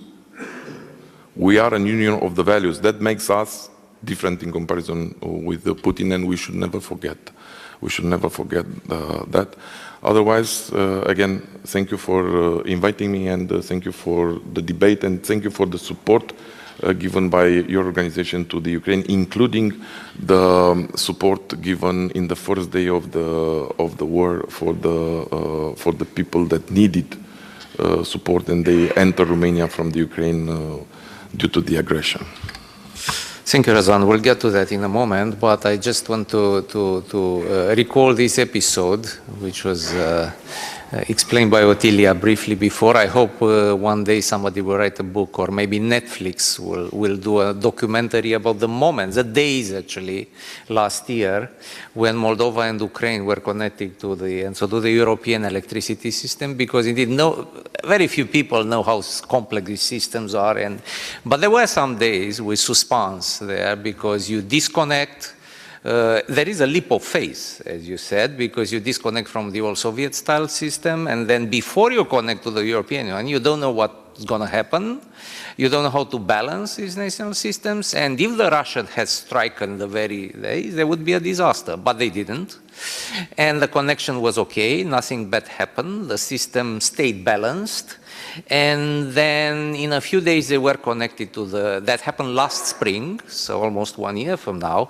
And then in the autumn, starting in October, when the Russians started to bombard massively the Ukrainian energy system, this was a very good asset, because the connection was important.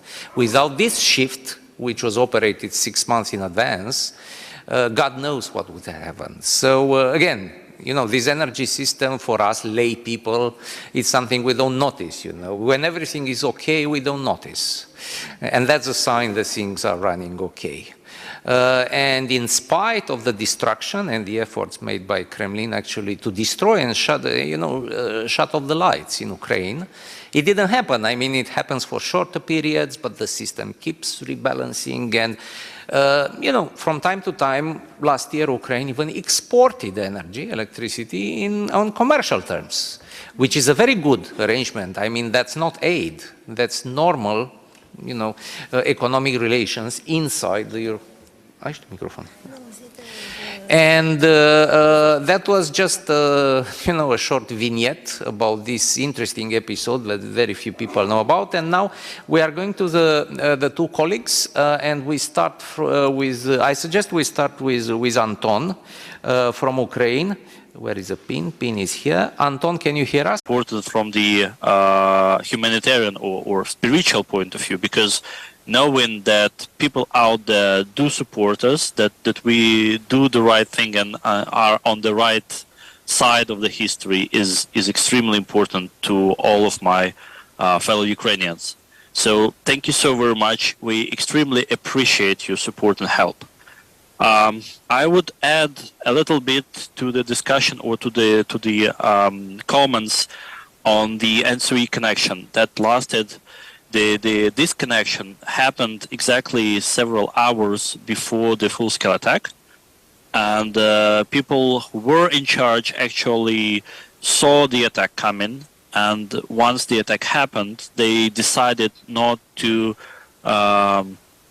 stop this pilot, because it was pilot. We were supposed to be without the connection only for a short period of time, but we ended up, I think, 3 weeks before NSOE connection.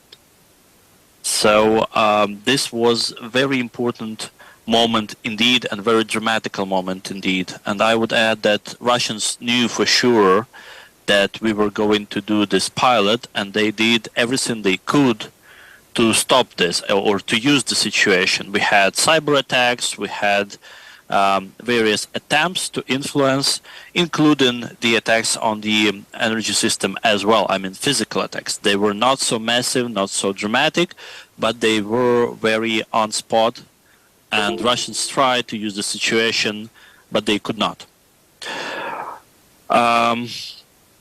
My message today is that democracy needs defense. Putin used democratic rules, democratic openness, and civilized world rules to fight democracy.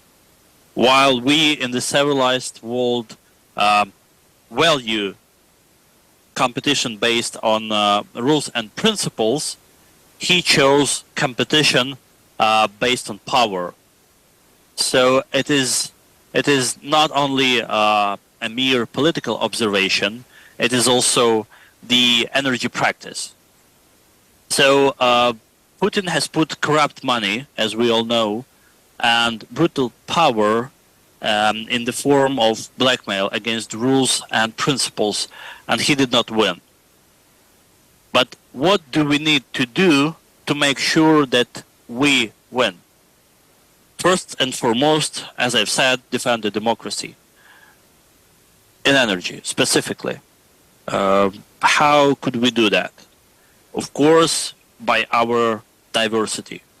As we all say, we are stronger together. We are stronger in our diversity, and this comes from the something I started with the humanitarian understanding that all the people do a little bit of things, and this helps. But also in energy, when we are diversified, when we are decentralized, when everyone cares about his or her efficiency, something that we learned here in Ukraine, when everyone cares, for example, on the level of local communities, about how to make sure the energy supply is sustainable, how to make sure that in the emergency situation the energy keeps flowing in this or that format, this also helps. So my first point is diversity. My second point is resilience. We all know that there were times that we thought security is something that is part of theory, right? That is something part of, thinking that we need to plan for, but indeed that will perhaps not happen. Well, this is not our reality anymore, and we need new solutions. We need new developments. We need to think not only about the price, which we all, of course, do, but we also need to think about how resilient and how secure we are now. Last but not least is uniting to leapfrog. And this is what actually connects even more all our countries, because we now see for sure that the energy sector operation that it used to be will probably not be like this anymore, right? It's going to change, and it's going to change for the old EU members, it's going to change for the new EU members, and it's going to change for the upcoming EU members. So this is our task. Of course, our countries are differently prepared. All our countries are in various situations, as we all know. But the challenge is here, and we can overcome the challenge by united our forces, united our knowledge, and united our approaches, and making this giant jump or step ahead, and planning for a new energy sector, planning for the energy sector without ability of someone to use energy as a weapon. This is a very important point, because if we look back in the history, Russia used every kind of energy as a weapon against other countries. This is extremely important that we learn this lesson and we ensure that it not happens in the future.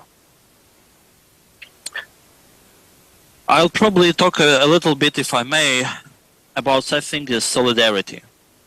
It is important to know that solidarity is not a mere charity.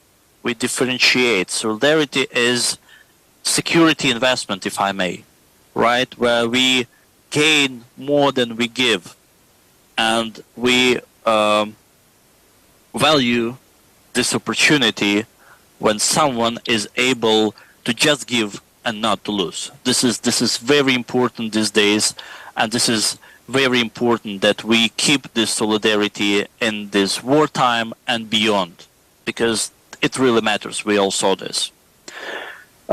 Transparency and openness is my next point.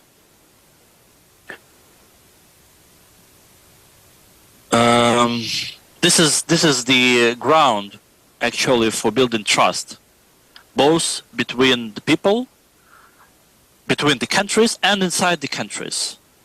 Energy sector, at least in Ukraine, used to be a big black box in the old times. Everyone looked at it as someone that had money, that had power, and very little people understood what was happening there. Well, in the new energy sector that will be shared in the region, this cannot be a practice. So transparency and openness is what comes together with this giant leapfrog that we all need to make. And as I've said, no more Russia. So Russia becomes a curse word. Russia becomes a subject, more and more subject of sanctions. In the civilized world, of course, energy sanctions. But I would say now that sanctions is not a diet.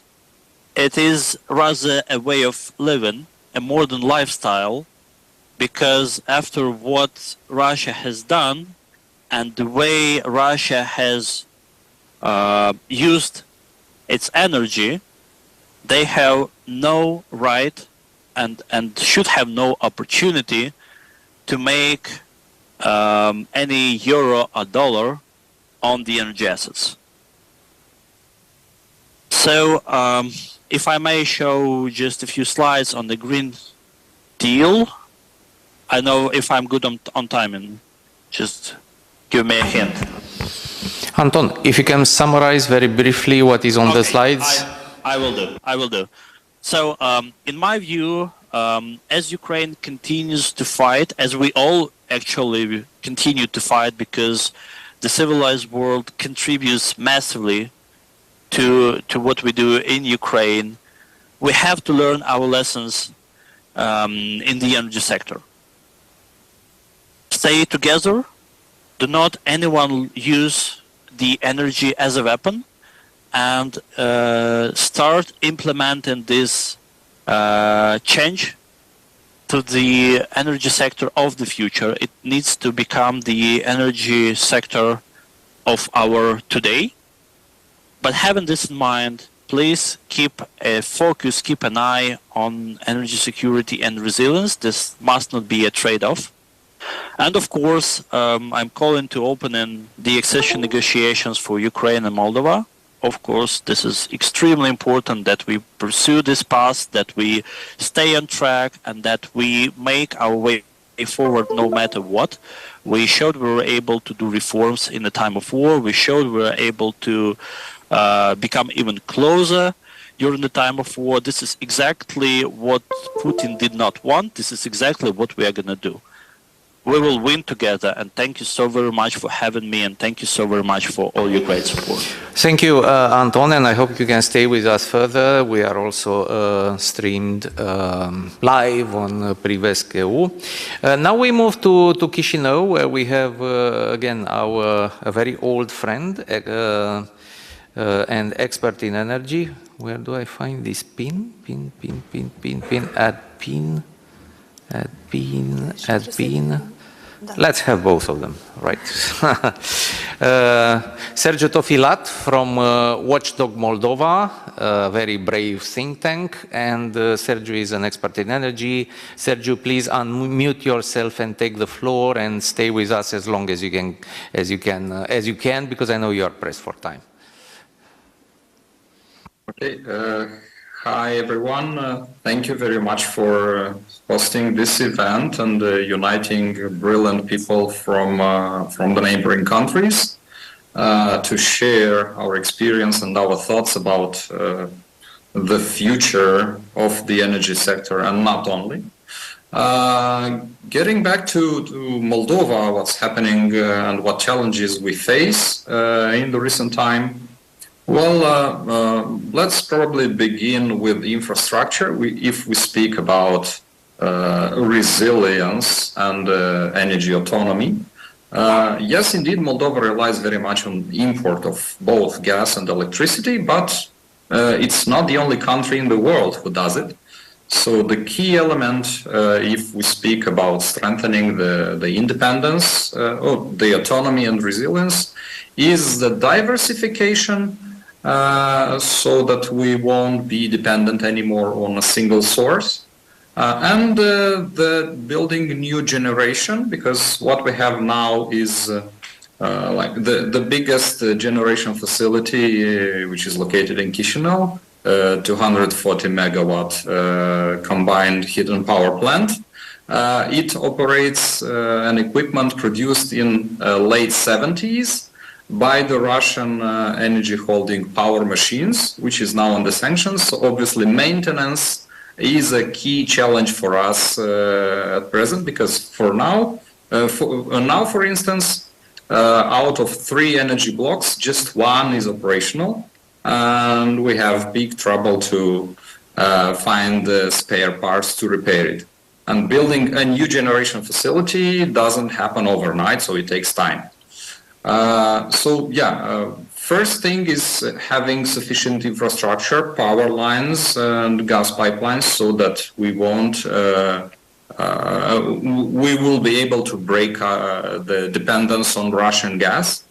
It is yet not possible, merely because of the electricity sector. Moldova now relies on 2 power lines to cover the electricity deficit.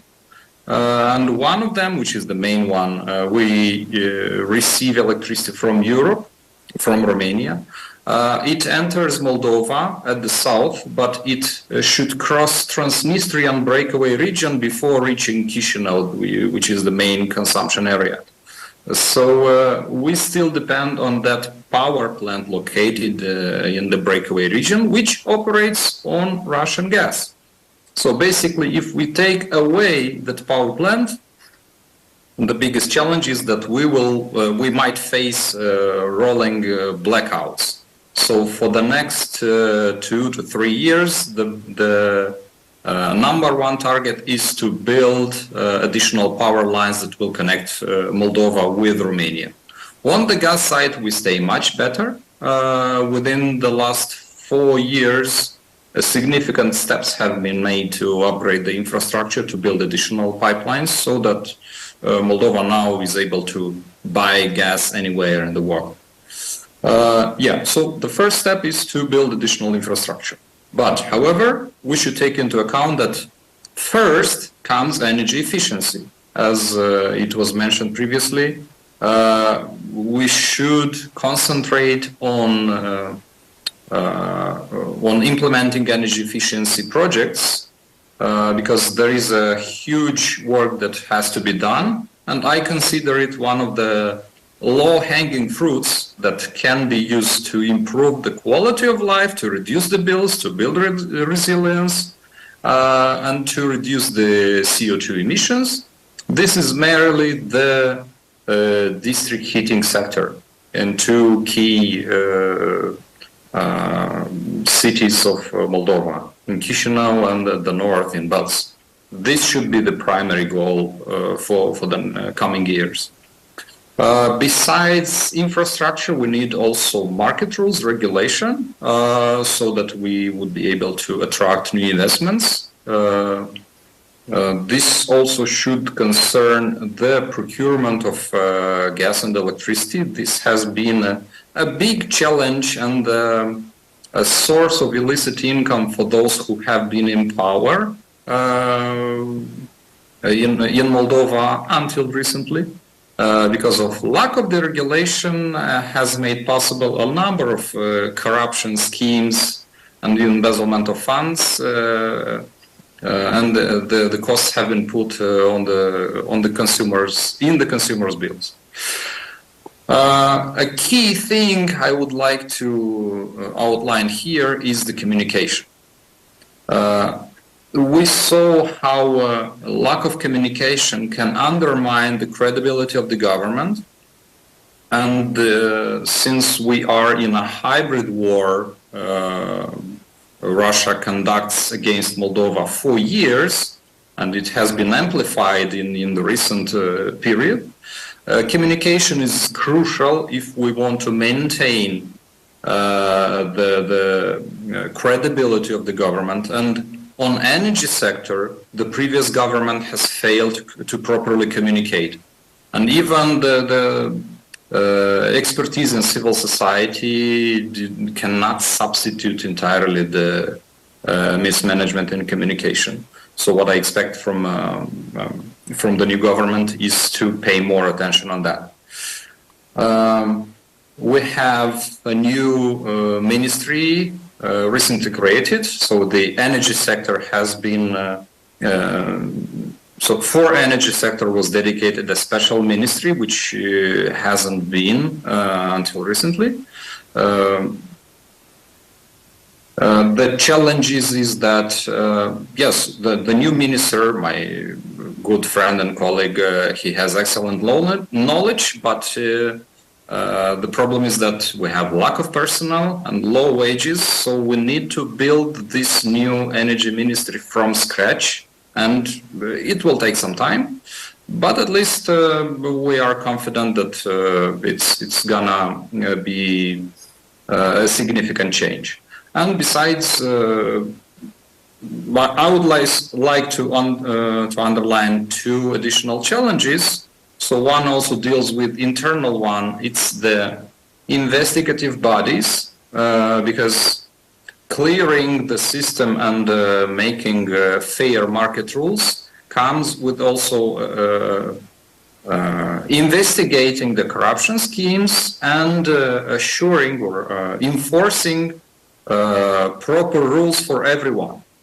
Without justice reform, without having strong investigative bodies, it's hard to overcome the vested interests, especially in energy sector in Moldova. Probably one of the biggest challenges dealing with, in a way, external factor is the situation with the Transnistrian breakaway region. As I mentioned, the existing energy infrastructure depends very much on what we inherited from Soviet times. So that power plant located in Transnistrian region is now it's a very important infrastructure node that undermines, threatens Moldova's energy security. We need to build additional power lines to overcome it, to avoid being blackmailed. by Russia and their proxies. But in the near future, we need to figure out a way how to get rid of Russian troops located in Transnistria and bringing that breakaway region in the constitutional area of the Republic of Moldova, because it is not possible to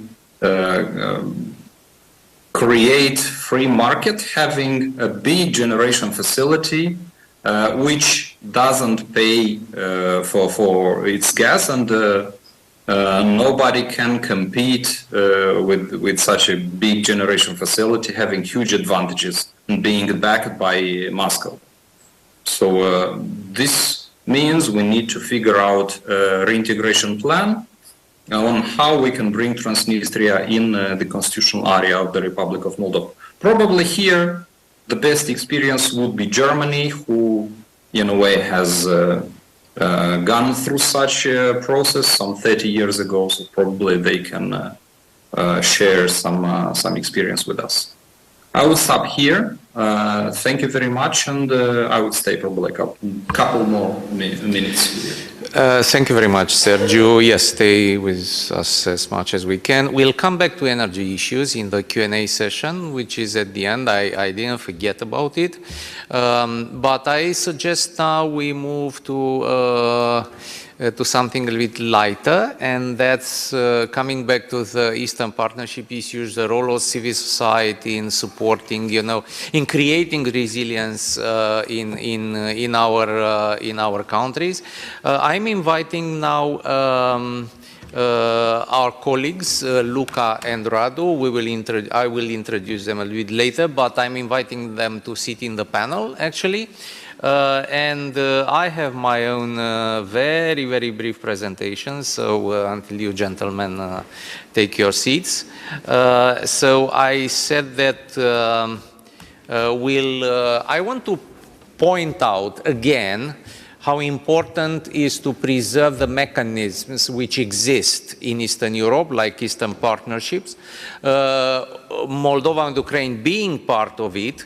It's been an old institution already. It was created 15 years ago. It is already embedded in the EU structure. It has some resources put on it. It has a way of functioning, and it must be used both by state, public, local institutions in the concerned countries, but also by the civil society, because it has this nice attachment, which is a civil society forum, and which is the only institutionalized platform of cooperation between the civic sector in these countries and the countries which are members of the European Union, like Romania, for example. Otilia, my colleague, is part of this platform, and it's a way to cooperate between think tanks, between civil organizations which are direct providers of services in those countries. And there's more. The Eastern Partnership can be an arena in which Europe can export influence, and when I say Europe, I also include here Ukraine, Moldova, although they are not yet members, but they are part in a broader sense, of the new European vision. And it is very important, for example, in how we cooperate and how we frame this relationship with Azerbaijan today. Why Azerbaijan? Because it's been, sort of a member of the Eastern Partnership in spite of all problems. And it is again, as you saw, if you follow the news lately, it is again an important partner for Europe in when energy is concerned. You saw, on the news, we've just visited a lot of, Mrs. President of the European Commission visiting Baku, a lot of chief of state signing agreements. Azerbaijan is important, for diversifying sources of energy for Europe. But on the other hand, Azerbaijan is an autocracy. So it is very, very important for us, for the civil society primarily, not to repeat the mistake we made with Russia. We cut off relations with Russia, but become dependent on other autocracies in our drive to diversify sources of energy. So if we have this framework, the Eastern Partnership. It happens that Azerbaijan is part of it. We should gently but very firmly push this idea. It will not be acceptable for the regime in Baku to use, the resources, the money coming from Europe, to do what? To strengthen the autocratic regime, to repress the civil society in the same way Russia did it, with the money on gas and oil. This will be unacceptable. So, and we don't have we don't have a leverage, actually, we as Europeans. So the experience now, the enlarged Europe with Moldova and Ukraine should look and consider very seriously what instruments we have, to cooperate. It's not simple to cooperate with such regimes, We need their energy, but we need also to create a space of democracy and of values, and this is very important. And so civil society has a role to play in this story.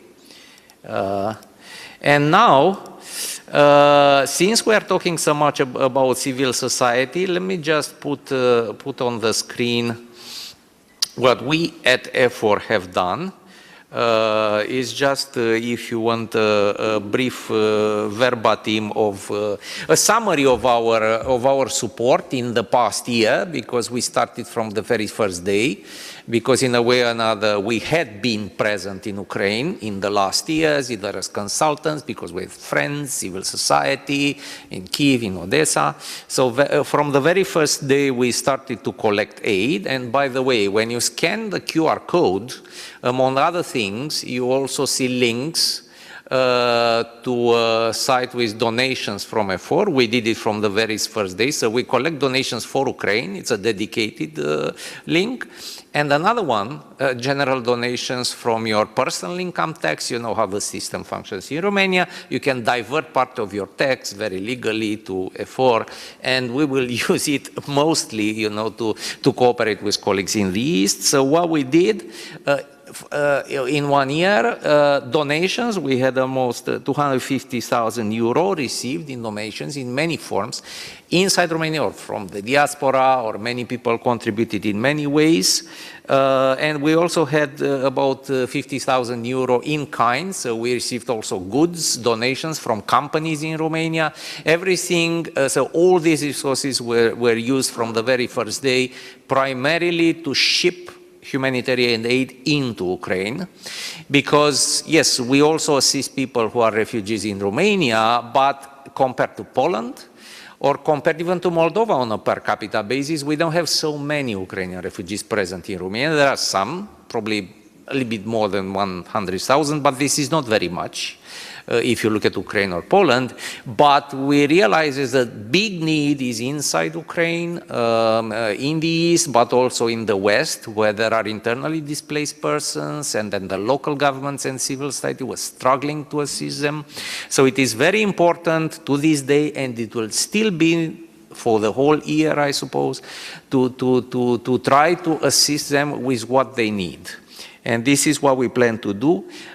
We shipped aid, also with the help of our partners here, primarily Luca, and I will introduce our colleagues immediately, and other people in Ukraine, other organizations from Ukraine, mostly in the south, the southern route towards Odessa, but also the northern one through Cherniv using train, and we could reach as far as Kramatorsk, Izium, and Bakhmut, so you already know these names from the news.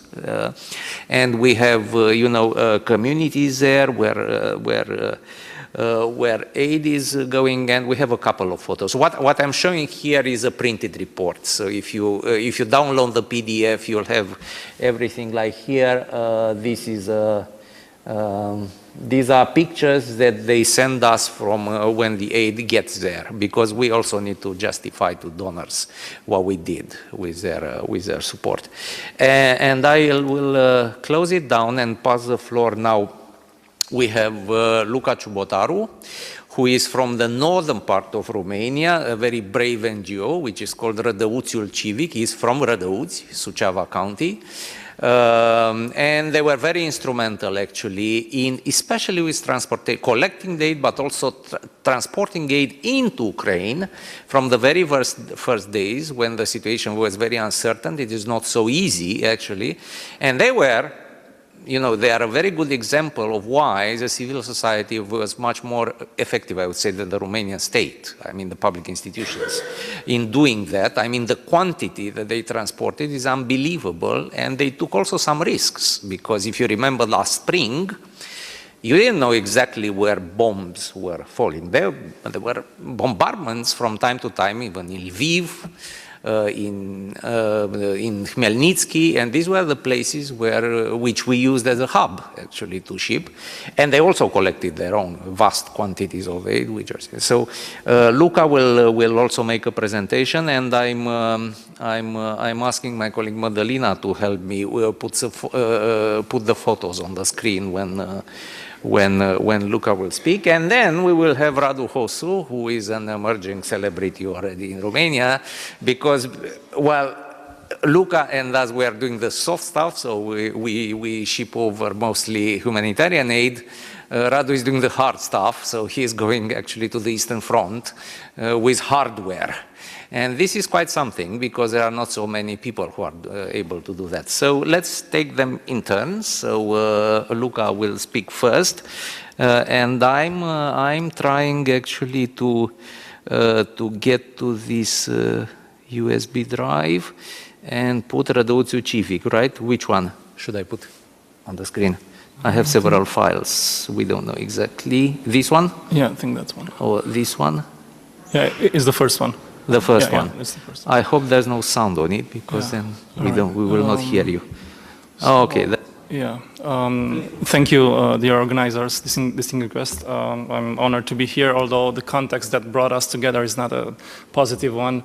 I lived in the past year a first-hand experience regarding the capacity and the impact maybe that the Romanian civil society was able to achieve when talking to humanitarian aid.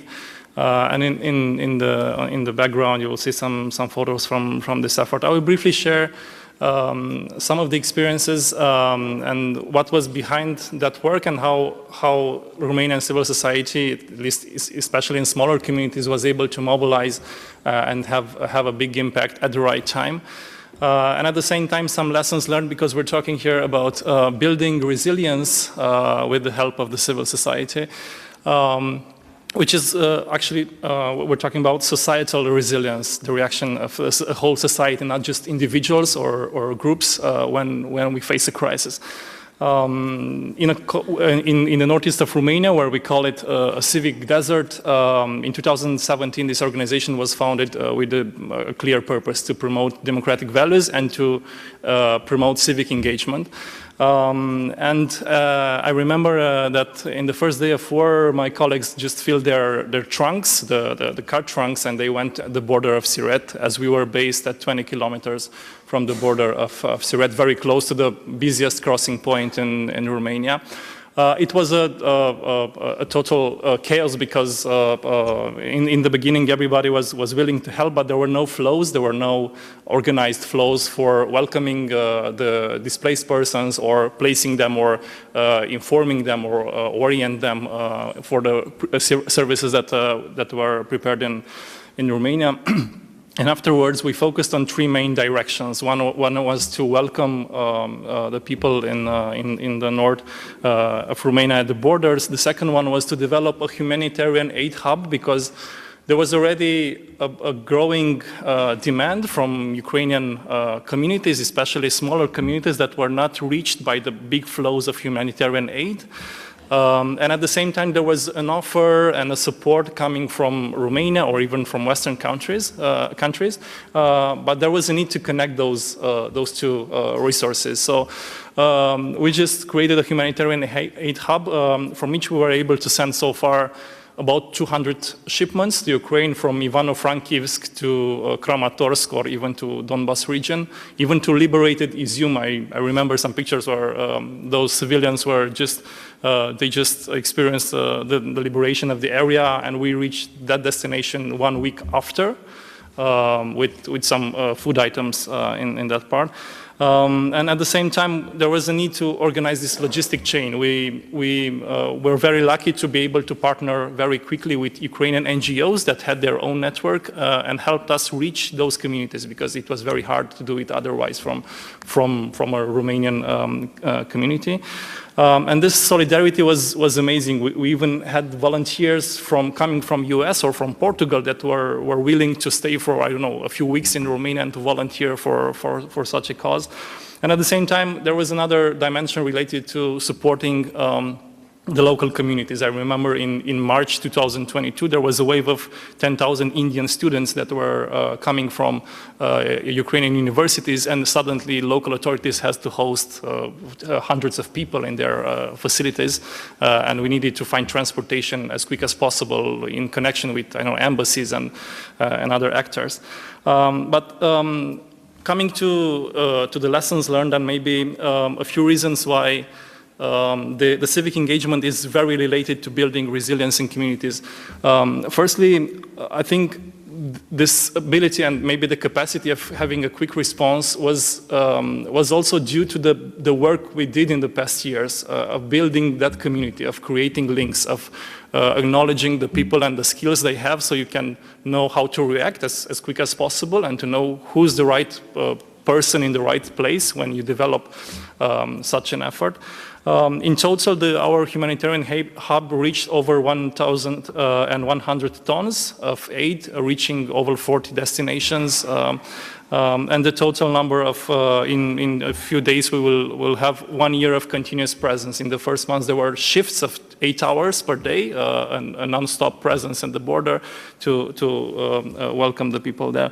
So coming back to this link with the resilient societies, first, civic engagement helps building cohesion and trust in the communities, which is very important in this context.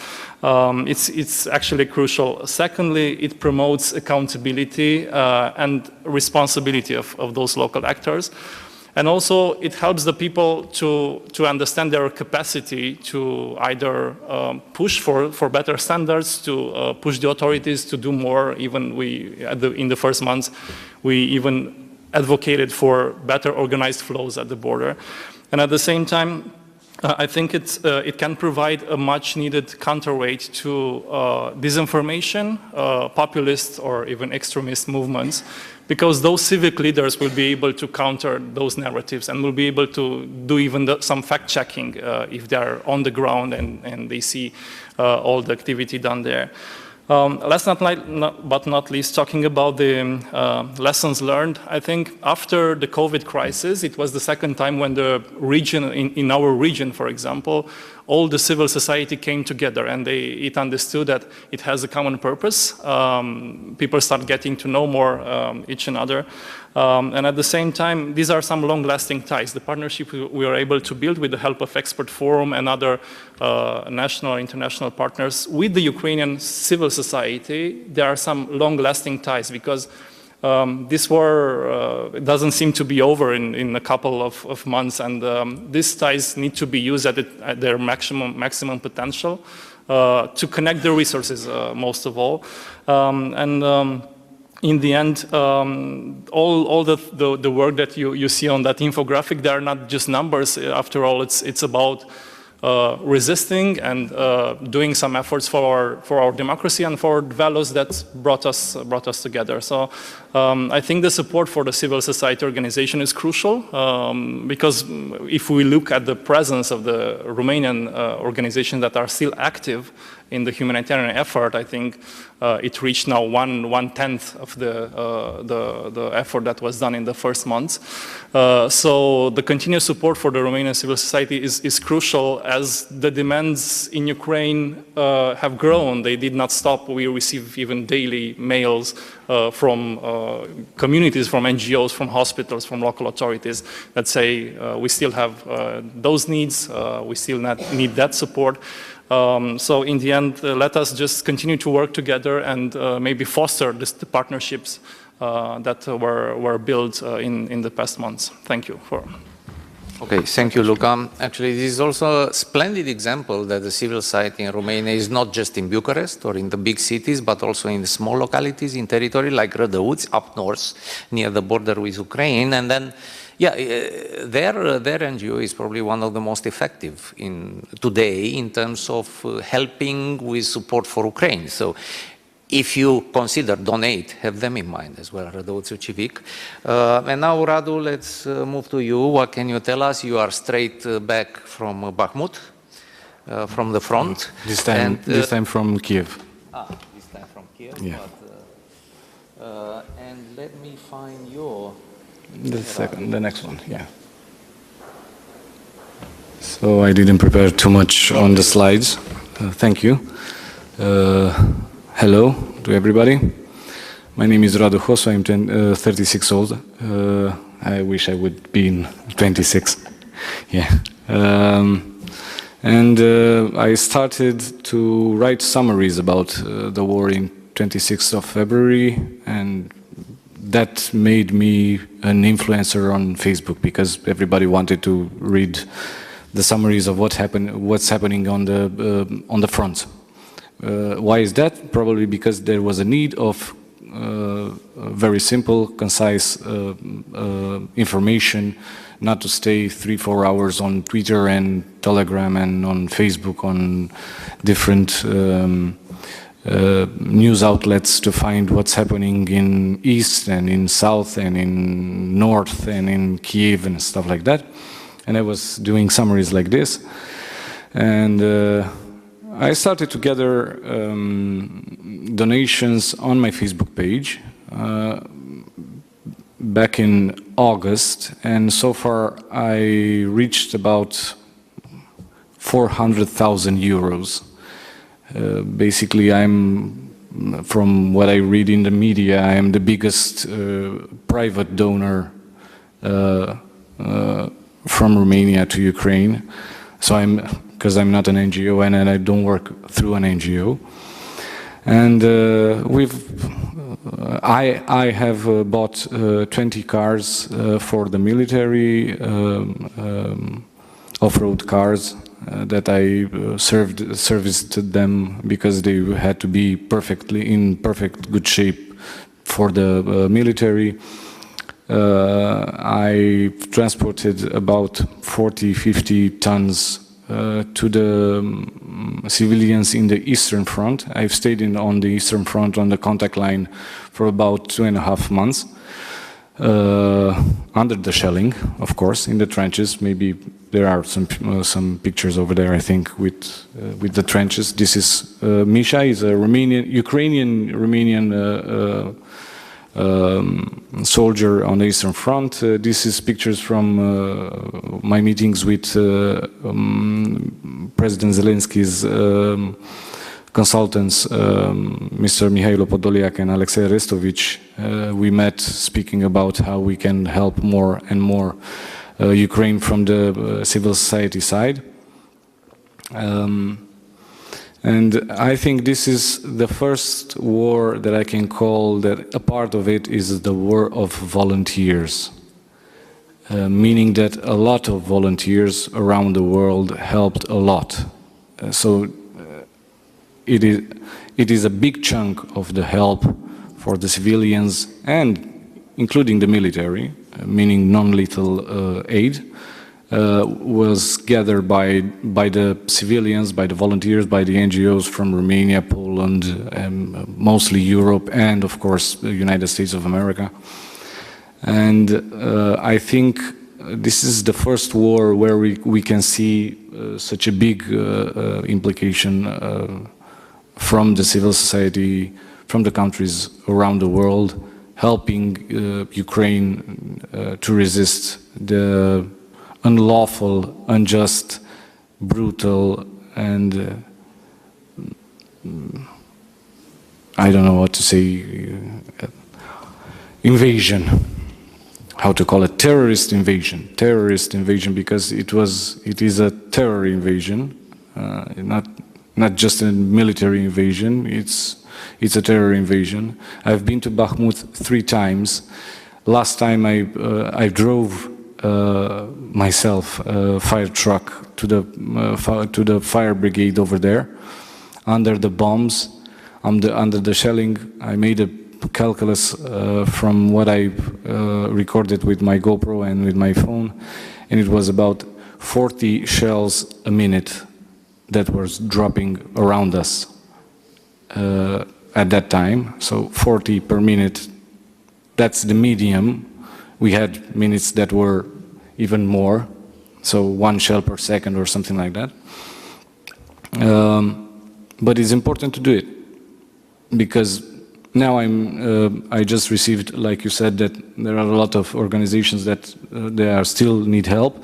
I just received yesterday an email from a hospital from Chernowitz that they need an ambulance. I'm starting a new campaign to buy ambulances for hospitals, because most of the ambulances from the western part of Ukraine, they were sent in the eastern part of Ukraine, in the south, and the hospitals were stuck with very, very old ambulances from 1960s, 1970s, so not the ones that you would need for the public, for the civilians over there in the western Ukraine. So I'm starting a new campaign on my Facebook page to try to buy as many ambulances for the civilian hospitals in the west, in the center, and even in for the Eastern Front. We are building, you can see on my slides, we are building that thing that looked like a Mad Max vehicle. That's a mobile hospital, complex mobile hospital. That's this one, yeah. This is the operation room, and we will have 5 ambulances, 1 extraction vehicle that will go to the front to take 4 or 6 wounded soldiers, and this is fully armored, double armored. This was a normal Solaris bus that was transformed into what it looks like this. It will, in the end, is not finished. In the end, it will look a bit nicer, not like Mad Max.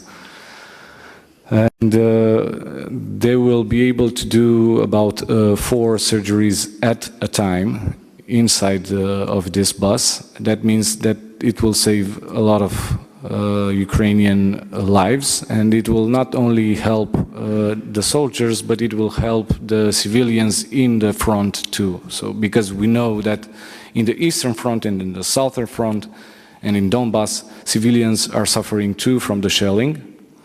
And this bus will be able to move where it is needed, and it will probably save lives. It will be named after a friend that I met there, Oleg Gubal, who died in November by stepping on a mine. And the idea was that we were on the Eastern Front, very north, close to Russian border. I've seen Russia with my own eyes. And while in a mission, he stepped on a mine because the nearest hospital was about 50 kilometers away. He died on the road to the hospital. So then we had the idea to try to create a mobile hospital that with vehicles that can go on the front lines, extract the wounded, get them to this, and get the fast operations that you need to stabilize the patient, and after that, with the ambulances, to get them to the normal hospitals. So yeah, that's about what I've done so far, what I'm doing. I think we are all here obliged by our rules, our values, to fight in the informational war, because there are a lot of smoke and mirrors sent by Russia. And somehow in Romania we are listening too much to what Russia is saying and believing too much to what Russia is saying. In Poland, this doesn't happen. Of course, in Hungary, it's happening because they are ruled by somebody that's pro-Russian, Viktor Orban. But in spite of our history and in spite of all we know that we don't want, we are in European Union, we are in NATO, we should act like members of these clubs and fight Russian propaganda, each and every one of us. Because this is the first front where we can do something. And the second front is to help with money or with like donations or even with materials. Another stuff is to open our arms for Ukrainian civilians that flee from the war, and of course help the NGOs that are here next to me to do good things continuously, because the war will not end this year. Thank you. Thank you, Radu. I think it was a good idea, you know, to put a little bit of graphic visuals on the abstract things that we were discussing before, what it means to be at war, what it means to help actually people who are in the middle of a war. And you have here two examples, and just to summarize what we have heard on soft side of the help, you have people like Luca and his organization, Rădăuțul Civic, or if you want like us, and there are others, we're not the only ones who help.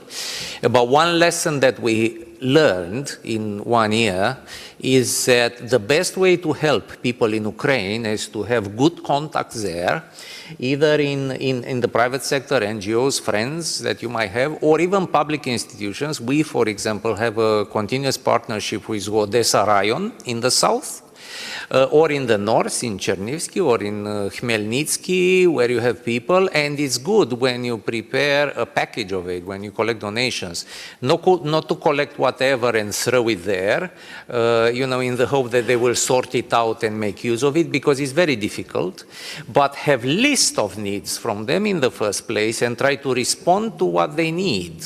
And this is what we try to do with the money we collect, actually, to buy the medical supplies or things of first necessity which we received on the list, either from Odessa, and then we make sure that through local authorities the aid gets into the right place, whether it's an orphanage or hospital or the territorial army. They also need, you know, very simple generic medicines like, you know, paracetamol. It's yeah, they really need it. And so you can reach us. And on the other hand, if you want to be more direct in supporting the front and the fighting units, you have people like Radu, unfortunately not very many. You can very easily find him on Facebook and then help him ship all this hardware there, like the firefighting car that he drove to Bakhmut. These are expensive items, so to buy cars for the territorial army surveillance units or to give them cars, I mean, we are talking about tens of thousands of euro per one item, right? And it's not easy. This was 26,000 euros. Yeah. A car, it's about 5,000 to 6,000 euros, and after that, with all the transportation and preparing for the line, because you have to change the tires and all the stuff like that, it gets to about 8,000. So yeah, we are in a way at the bottom of the pyramid. So grassroots organizations or individual people who help. So we cannot compare our capacities with that of states or big international NGOs like, I don't know, Red Cross or something. But I still think this flexibility is needed, and is needed first for what we can do there, and second for the networks we create. And these networks will be there when the war is over. And this is very important because in a way, especially we in Romania, we didn't have much, connections. In a country like Ukraine, we didn't know much about each other before all this crazy thing started. And now we are, discovering. They are discovering us, we are discovering them. And I think this is a good thing because, as I said, Europe is shifting the gravity center towards east. And we should be bolder, actually, and we should form an Eastern, agenda and pressure group in order to shape the policies and priorities of Europe, because we didn't do that enough before the war, before the energy crisis, and it shows today, right?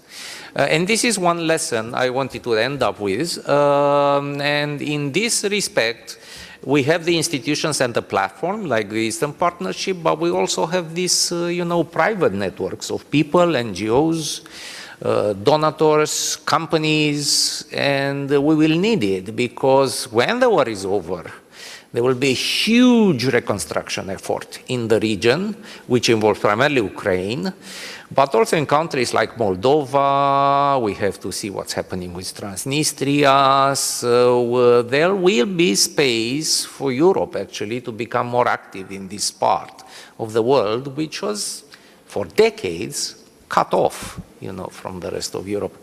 And we are somewhere, a bridge in between, and we need to increase our capacity because, especially in a country like Romania, I mean, we are here in this building, but I have to say it, we cannot rely very much on our public authorities and the government, as you see. So we need to do as much as possible through self-organization, right? Self-reliance, and be active and get directly to your partners over the border.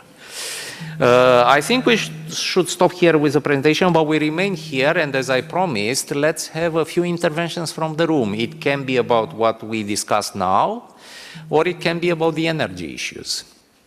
And yeah, I'm prepared to take one or two interventions from the room. We have one from the Ukrainian embassy and probably one more, just to put it on the list. No, please, go on, Artyom. Do we have a mobile microphone? Yeah, but we have, I think we have one. So let's use it. We paid for it.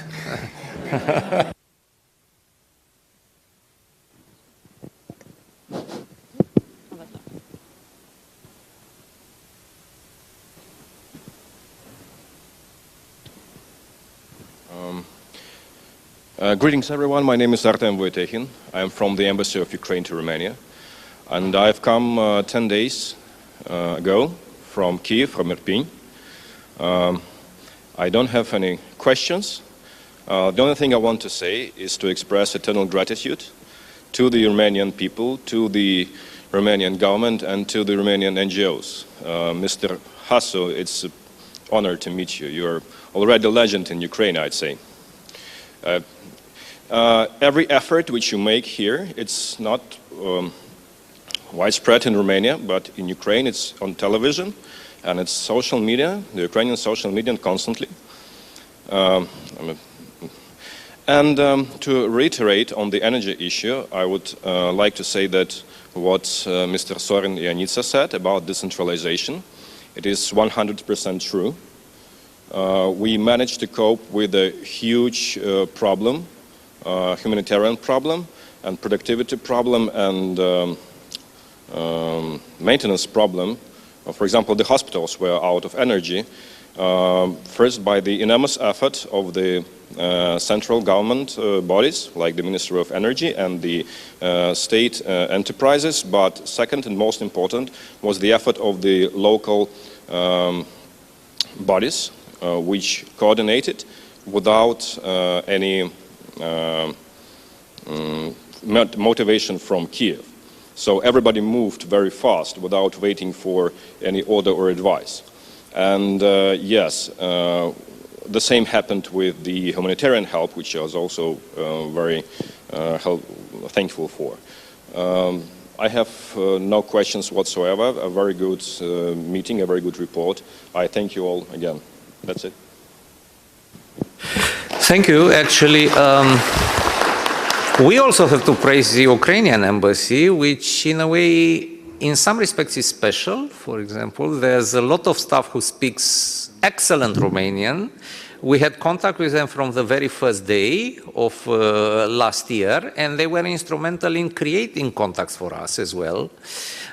So yeah, a very unusual experience, let me put it this way. So things moved very expeditiously, and yeah, some of them are already friends after 1 year.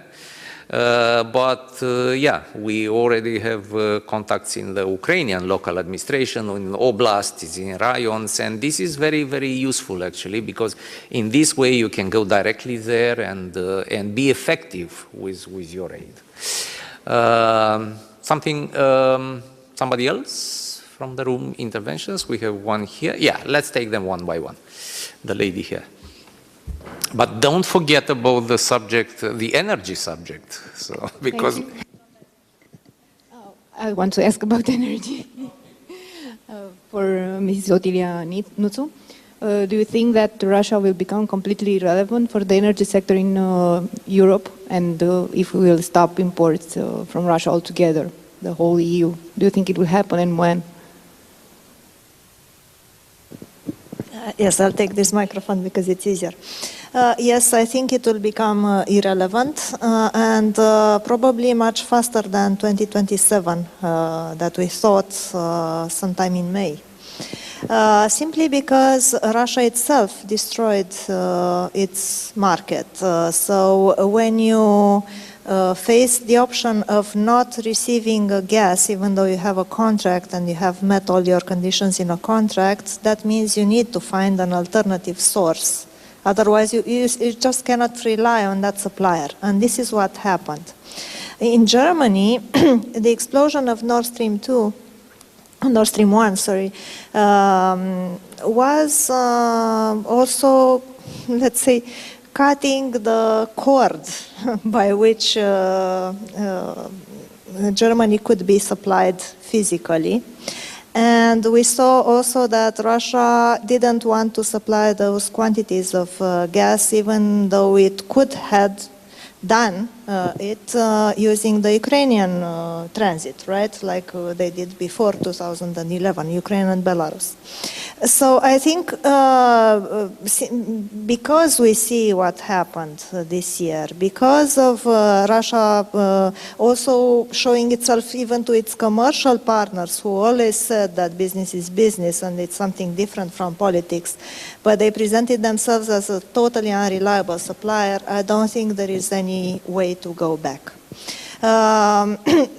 We will have still 1, 2, 3 more years in which we need to figure out ways to replace the huge quantity of gas that we were getting from Russia.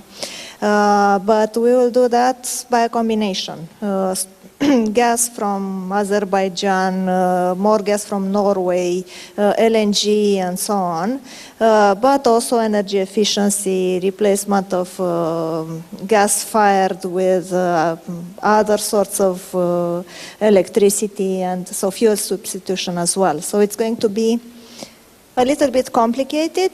It cost us much last year, but I think the biggest shock, the price shock that we experienced was mostly the panic that we might face an interruption of supply and not the reality. We will be able to overcome this dependence quite unpainfully compared to what we expected. I will follow up on this, if I may, for you, Otilia. So keep the microphone. Don't take it away. We speak about Russia as a source of energy, but it's not just gas or oil, it's also nuclear. And that's a bit more complicated because some countries in Europe, okay, they don't want to go nuclear or they phase it off like Germany, although this creates its own problems. But we have countries like France, which will obviously continue with nuclear, but the main source is Russia of nuclear fuel. And for that, the alternatives are not so obvious. So there is a little bit of paradox here. We cut off Russia, but nuclear, we don't speak so much about it. What is the alternative source for nuclear energy? So thank you very much for raising, this is teamwork. Yes, so... Geography. I mean, we haven't planned this, so... Yes, nuclear has been a very hot topic, and of course there are also very emotional things happening with the Zaporozhye power plant, where this is nuclear terrorism in various forms, also with the nuclear threats in military sense. So of course nuclear has to be sanctioned. Last year, we haven't managed to introduce any kind of sanctions either inside the EU or even the US was not, they were, because it is indeed a little bit more complicated, but we are actually going to do a research with our partners in that regional project to see exactly how can we get rid and in what timeline we can get rid of our nuclear dependency. There are several forms, like you said. It's related to fuels. For plants, even though they were not all of them built with Russian technology, let's say, but they use fuel. There is technology. There were plans for construction of new nuclear units like Pac in Hungary, which have to be stopped now, hopefully. But there are also research. For example, there is the research about, there is this big center of research in France about fusion. And Russia continues to be a part of it. And they also continue to be a part of international organizations like the International Atomic Energy. So we need to find a way in which we simply sever all the connections. It will be complicated, but we have to do it, and to do it this year.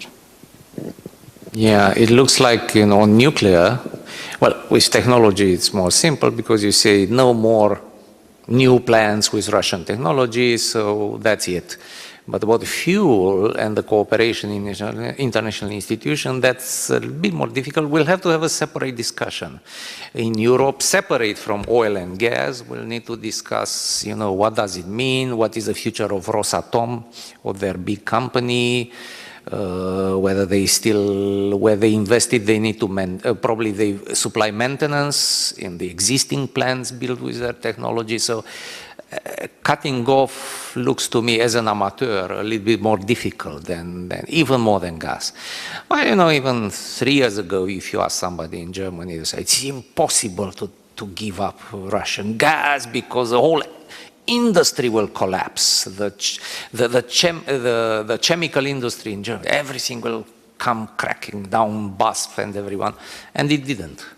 I mean, they just shifted supplies in 3 months. It's unbelievable. So what they couldn't do in 10 years, they did in 3 months, when the need was actually arose to actually do it. So that's another lesson, actually, that, in democracies you have a lot of noise and complaining that we cannot do this or that, but actually societies and the economy and the businesses are much more flexible and resilient than you would think. And actually they can take it. There's one more hand up over there. No problem. Hello, my name is Monica Donescu. I'm from Help Autism Romania. And I have a question. what we'll do if tomorrow Russia thinks to start the real war with Europe and to cut the gas. Because I heard about plans in the future that will be independent and we won't depend and that and that. That is my fear. And what shall we do now, then, in tomorrow? If tomorrow... Can you repeat the question? So what we do if Russia does what? Tomorrow starts the war. Cuts the gas. Cuts the gas. Yes, and start the real war with Europe. This is a question for Otilia, I guess.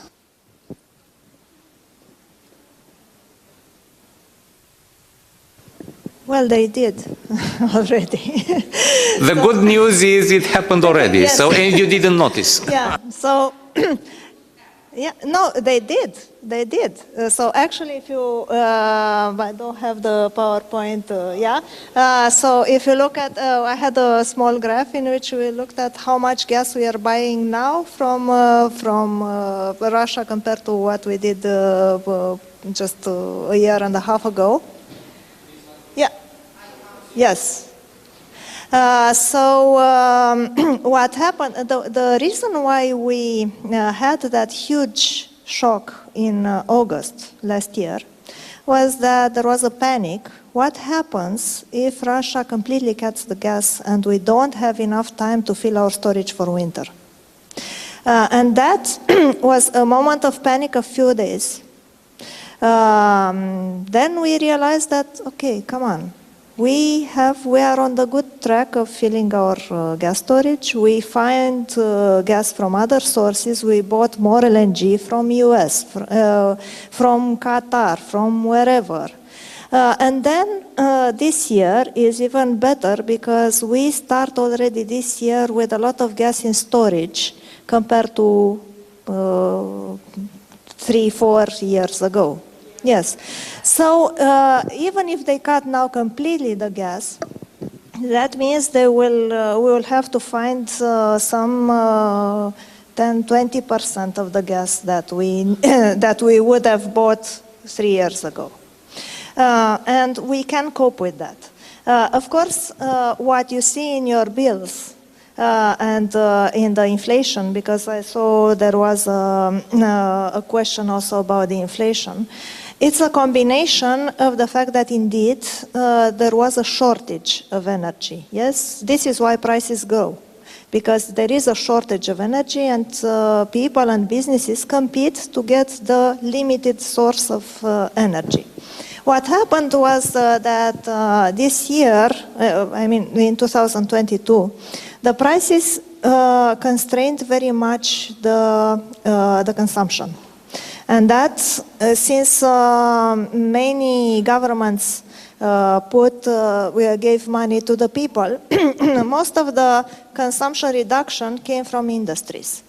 And that's why we have now, or one of the reasons why we have inflation now.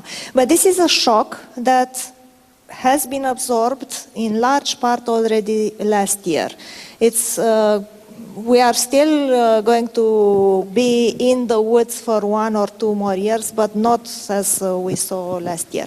And one more thing is the fact that it took us completely by surprise. That was the biggest problem last year.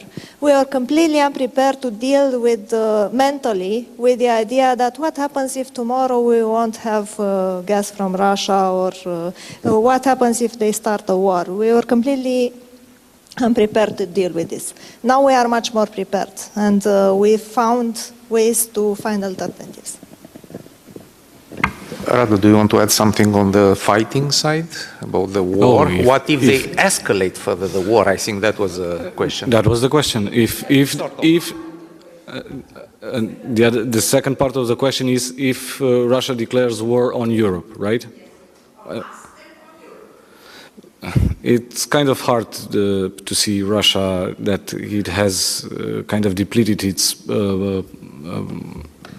conventional military forces. It doesn't have the power to declare war on anybody, not even on Ukraine. We will see on 24th of February this year, in a few days, if they will, in 2 days, if they will declare war on Ukraine and start a mass mobilization. But that means they have a backup plan. That backup plan could be China. So we should look at China. If China will provide the military equipment, then they might, then Russia might declare war on Ukraine. Why and what reason they will use? They will use that the parts of Zaporozhye, Kherson, Kharkiv, Donetsk, Lugansk, all those oblasts, they annexed last year, and they will say, look, we are defending our own territory, so if you are still trying to fight us on that territory, that means, on the doctrine of Gerasimov, we defend ourselves, so we have to declare war on you. Of course, Ukraine will declare war on Russia too, and from that on, God help us all, because it's not optimistic, of course, but we have to be prepared, and we have to learn from the lessons of the last year what we should do in Romania.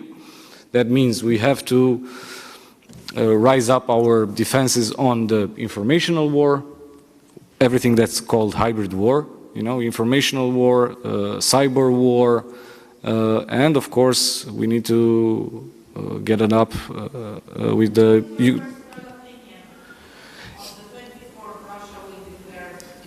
I don't think it will declare war on 24th this year, but if there is a possibility, there is not a big probability, but there is a possibility that this year Russia will declare war on Ukraine.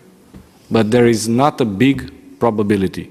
I want to underline that. That's one of the bizarre things in this situation, that we are 1 year into a destructive war, but this is not a war, you know, in theory, because Russia technically, or in terms of propaganda or officially, Russia, the regime Kremlin says we are not at war. So then this is for the people who might not know what we're discussing about. Russia is not, you know, legally at war with anyone now. So this is why we wonder, are they going to declare war the day after tomorrow? Because it's or today when they meet on, they have the meeting today, right, on the stadium in Moscow, Putin, with a big audience on the stadium. No. Today there was one thing. It's going to be today, I think. The big thing with 200,000 people. Yeah. Again, anyway, so he can use any opportunity, but again, whether he declares war or not, it's rather irrelevant, I would say, because the war is a reality anyway. So whether there was a hand up here and another one there, so please, in this order.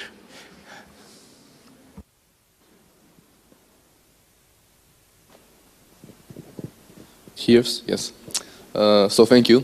I'm actually having a question that involves all the other points that were backed up by the colleagues. It involves like, yes, we can cut like Russian gas and oil from Europe, from that, but what if they do what they did actually, I think, they sell it to somebody else, to states in Central and South Asia, like China, India, Iran, North Korea maybe, I don't know. What if they use their resources to sell it to someone else, not to Europe? They stop trading with Europe, and their big resource, their big economic resource to funding this war, it doesn't actually end. It actually goes maybe even bigger, or stays the same, or it doesn't like. It doesn't affect them. What then? Yes, we solve our issue, our European issue with them, like we don't depend on them, but their funding, it still is, and it may rise, and the war will not end soon, and I think we all here agree that this war shall end soon. So how do we deal with this issue? Should we impose sanctions on Russia's trading partners as well? Because I don't think that this is an optimal solution. Yep, so this is the question. Thank you. Could you introduce yourself? Yes, my name is Stefan. I'm from University of Bucharest. Okay. I'm studying psychology, so... Okay.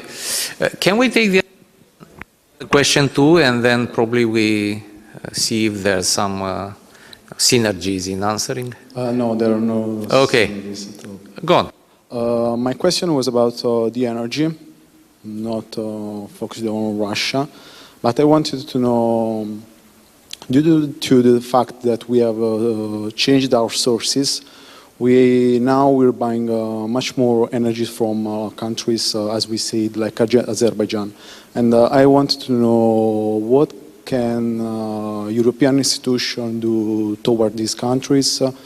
Maybe I'm thinking about the Nagorno-Karabakh war, and Nagorno-Karabakh war especially. And that's my question.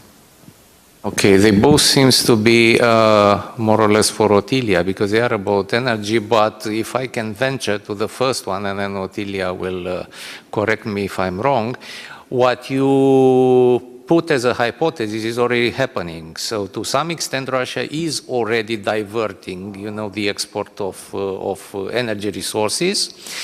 Some are more easily divertible, like oil, because oil is, tradable. You can take it from here and move it over there. Natural gas is much less so, because it depends on these fixed infrastructures. And their big infrastructure for decades was one with Europe. And if you want to sell gas in India or China, good luck with it. It takes decades of investment to create new pipelines, and even to create new LNG facilities in Russia, in order to be able to export by, ship, is not so easy and is terribly expensive. And one thing Russia does not have, and they are suffering under sanctions, is technologies for that. If you know, even before the war, they had a lot of Western know-how, even in extracting oil or gas in these new fields in Siberia or in the Arctic. You need the know-how from Shell, from Chevron, because actually they don't have these capabilities and they don't have the money to develop these fields, and now they are suffering. So in a way their production is declining because of the sanctions, but it's not falling now in 1 year. With gas it's much more difficult. Oil, yes, they divert the export, but as Ottilia said before, they get a price discount for that. They need to sell at a discount because the Chinese and the Indians and the others are not stupid. When they know that you must sell to them, they impose, cheaper terms. And this is what's happening, but indeed, this is a very good, it's an ongoing discussion. There are good materials in the international media every day. There's analysis and there are opinions and school of thoughts, where are things going. And I've just read one 2 weeks ago in The Economist, for example, if you are interested. There's a big survey in what way the sanctions are affecting and what's going to happen in the past. So it's not very clear, but it's not very easy for Russia actually to just take things from Europe and move them elsewhere. It's just not that simple for them. While on the investments and the technology, they are definitely going to suffer, but in the medium and long run, because they are going to be depleted of capital, of know-how, including in the energy sector, not just in terms of chips, or fancy technologies for rockets, but extracting oil from old fields, or from the Arctic, or from the, or offshore, sometimes needs technology that you don't have. It's the same problem we have in Romania. Unless you have a strong investor, you cannot develop the Black Sea fields, So that would be my answer, if Ottilia wants to add to it, and then we have the second question. which is fully yours. Yeah, so I may have missed a part of the question, but if I understand correctly, it was about what we can do about Azerbaijan supplies and what the European Commission... No, I think it's more, in more general terms, what if we gave up on Russia and then depend on new autocracies? Yes. Either for gas or for something else, right? We create new dependencies now for Saudi Arabia, Qatar, Azerbaijan, I mean, yeah. Rare earths, China, we need electric cars, but where are the rare earths? They're in China, so. Yes, so the point is not to depend excessively on one supplier. Because if you depend on one, then you don't have alternatives, or building an alternative is too costly. That's what we see with Gazprom, and we see that even then the solution is possible. We need to avoid falling into the same trap again. But indeed, switching from Gazprom to Azerigas is not going to be I mean, the power of Azeri gas producer SOCAR is not going to be comparable with Gazprom. That's for sure. I mean, they can deliver, I don't know, in 2027 maybe 10% of what Gazprom was delivering to Europe. The risk is that some of the countries might be more dependent than others. And that was actually something that was the case also with Gazprom. And Gazprom knew very well how to use that. Because France was not dependent on Gazprom. Yes, there were countries towards the east of Europe, and Gazprom was playing one against the other. Building on the fact that you needed unanimity in EU for critical decisions, yes? So it's enough if you put the pressure on one member state in some cases to have an influence in Brussels. And this is the risk that we need to avoid, that one country, Bulgaria, Romania, whoever, is going to depend, to switch one dependency with another. And this is why we need, first of all, to diversify, and second of all, to understand that the EU as a whole has the power to impose some conditions also for external suppliers, yes? So for example, this is how also the Commission is presenting itself as the body that negotiates with the exterior of the European Union for this strategic planning and strategic partnerships, yes? We saw, for example, Commissioner von der Leyen going to Baku, or the Energy Commissioner. So when we sign these deals, it's very important to put some conditions behind them. And conditions based on the fact that, yes, we would need Azeri gas, but at the same time, the Azeri gas company wants to have a new market. And you can put some conditions for signing this contract. For example, why doesn't Azerbaijan return to the EITI, an Extractive Industries Transparency Initiative, in which it was a member, and which would allow you to see exactly where does the money from EU consumer go, yes, when they pay for the gas. So you can pressure on conditions of transparency, and the Azeri government won't have any option to say, no, we don't find it necessary, because they don't have a legitimate reason to do so. And of course, I think there is also, like we in our nice organization Expert Forum, where we don't know exactly who of us does what, this is the case also with the European Commission, yes? So there are various departments in various institutions in the EU who are watching the human rights developments, I don't know, the rule of law and everything. And these have to be somehow coordinated with our external relationship with that country. So when we sign a strategic partnership, also check if we don't have any claims or big motives of scandals for violations of human rights, for example, and then link your strategic approach to that as well. And if I may to put it in more general terms, and you'll find it in our report, so just download it, and in the introduction we discuss these things. Actually, Otilia is discussing these things. How should we prepare new contracts with suppliers like the ones in Azerbaijan, not to repeat the mistake of being at the hand of Gazprom? And in more general terms, you might know that there are two keywords which are very fashionable these days and people are discussing, and we quote them. One is a friend-shoring, so not the offshoring of the past, friend-shoring, which means we don't want to export production or production facilities to countries that might not be friendly in the future, like we did in the era of enthusiastic globalization when production moved to China, to wherever, right?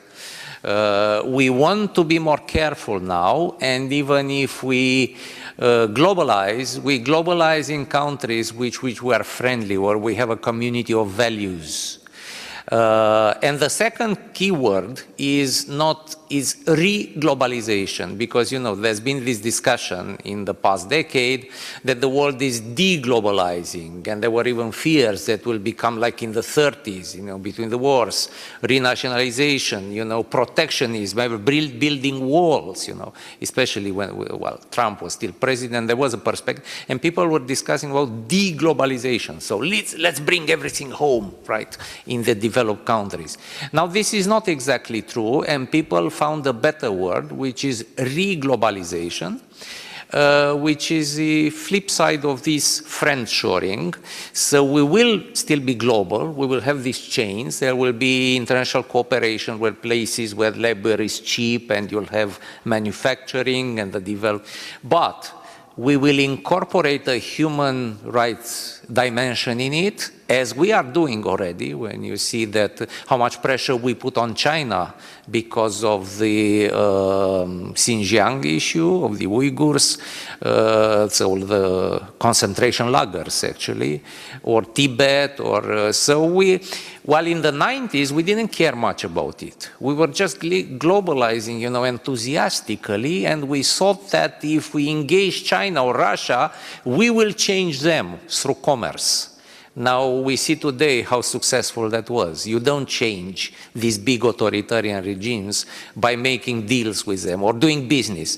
I mean, I think Germany was honest in trying to change Russia to commerce. It was not, I mean, some people were corrupt, individuals, but as a whole, Germany and other European countries' strategy was, let's engage them and gradually they will become more like us because we do business with them. And for some countries it worked, but for Russia, China, it didn't. So we will have re-globalization, and you'll find this in the first part of our report, in this one, and we quote the guys who are speaking a lot, and if you Google for the terms, you'll find a lot of bibliography. And this is in a way an answer to your question, and it's not just about energy, gas, oil. It's also about the technologies of the future. It's about, I mean, we subsidize electric cars, but electric cars need batteries, and the batteries are made with inputs, like with some physical materials, and you have to see where you get them from, and where you put the factory. And everything will be done much more carefully, where you make the investment. Are you going to make the investment in a regime that might become hostile in the future? Let's not repeat the mistakes of the 80s, of the 90s. That is a conversation of today. And energy is part of this, but it's not just about energy, it's about everything that we do. Yes, I don't want to expand more, but Google for this, there's a link actually in our paper on the word reglobalization, and it leads you to an interesting paper by Mark Leonard from the European Council. Some other intervention? Because if not, yes, I think it's the last one. because we still have 2 minutes left, which is fine. My name is Larisa Karabet. We know with the war behind us, Bulgaria has interconnected with Greece with Trans-Adriatic pipeline. We have the option with Azerbaijan gas or with LPG from Turkey. My question is when Romania will be able to have to be independent from the energy point of view, because we know that in the European Union have a big rise of import after Netherlands.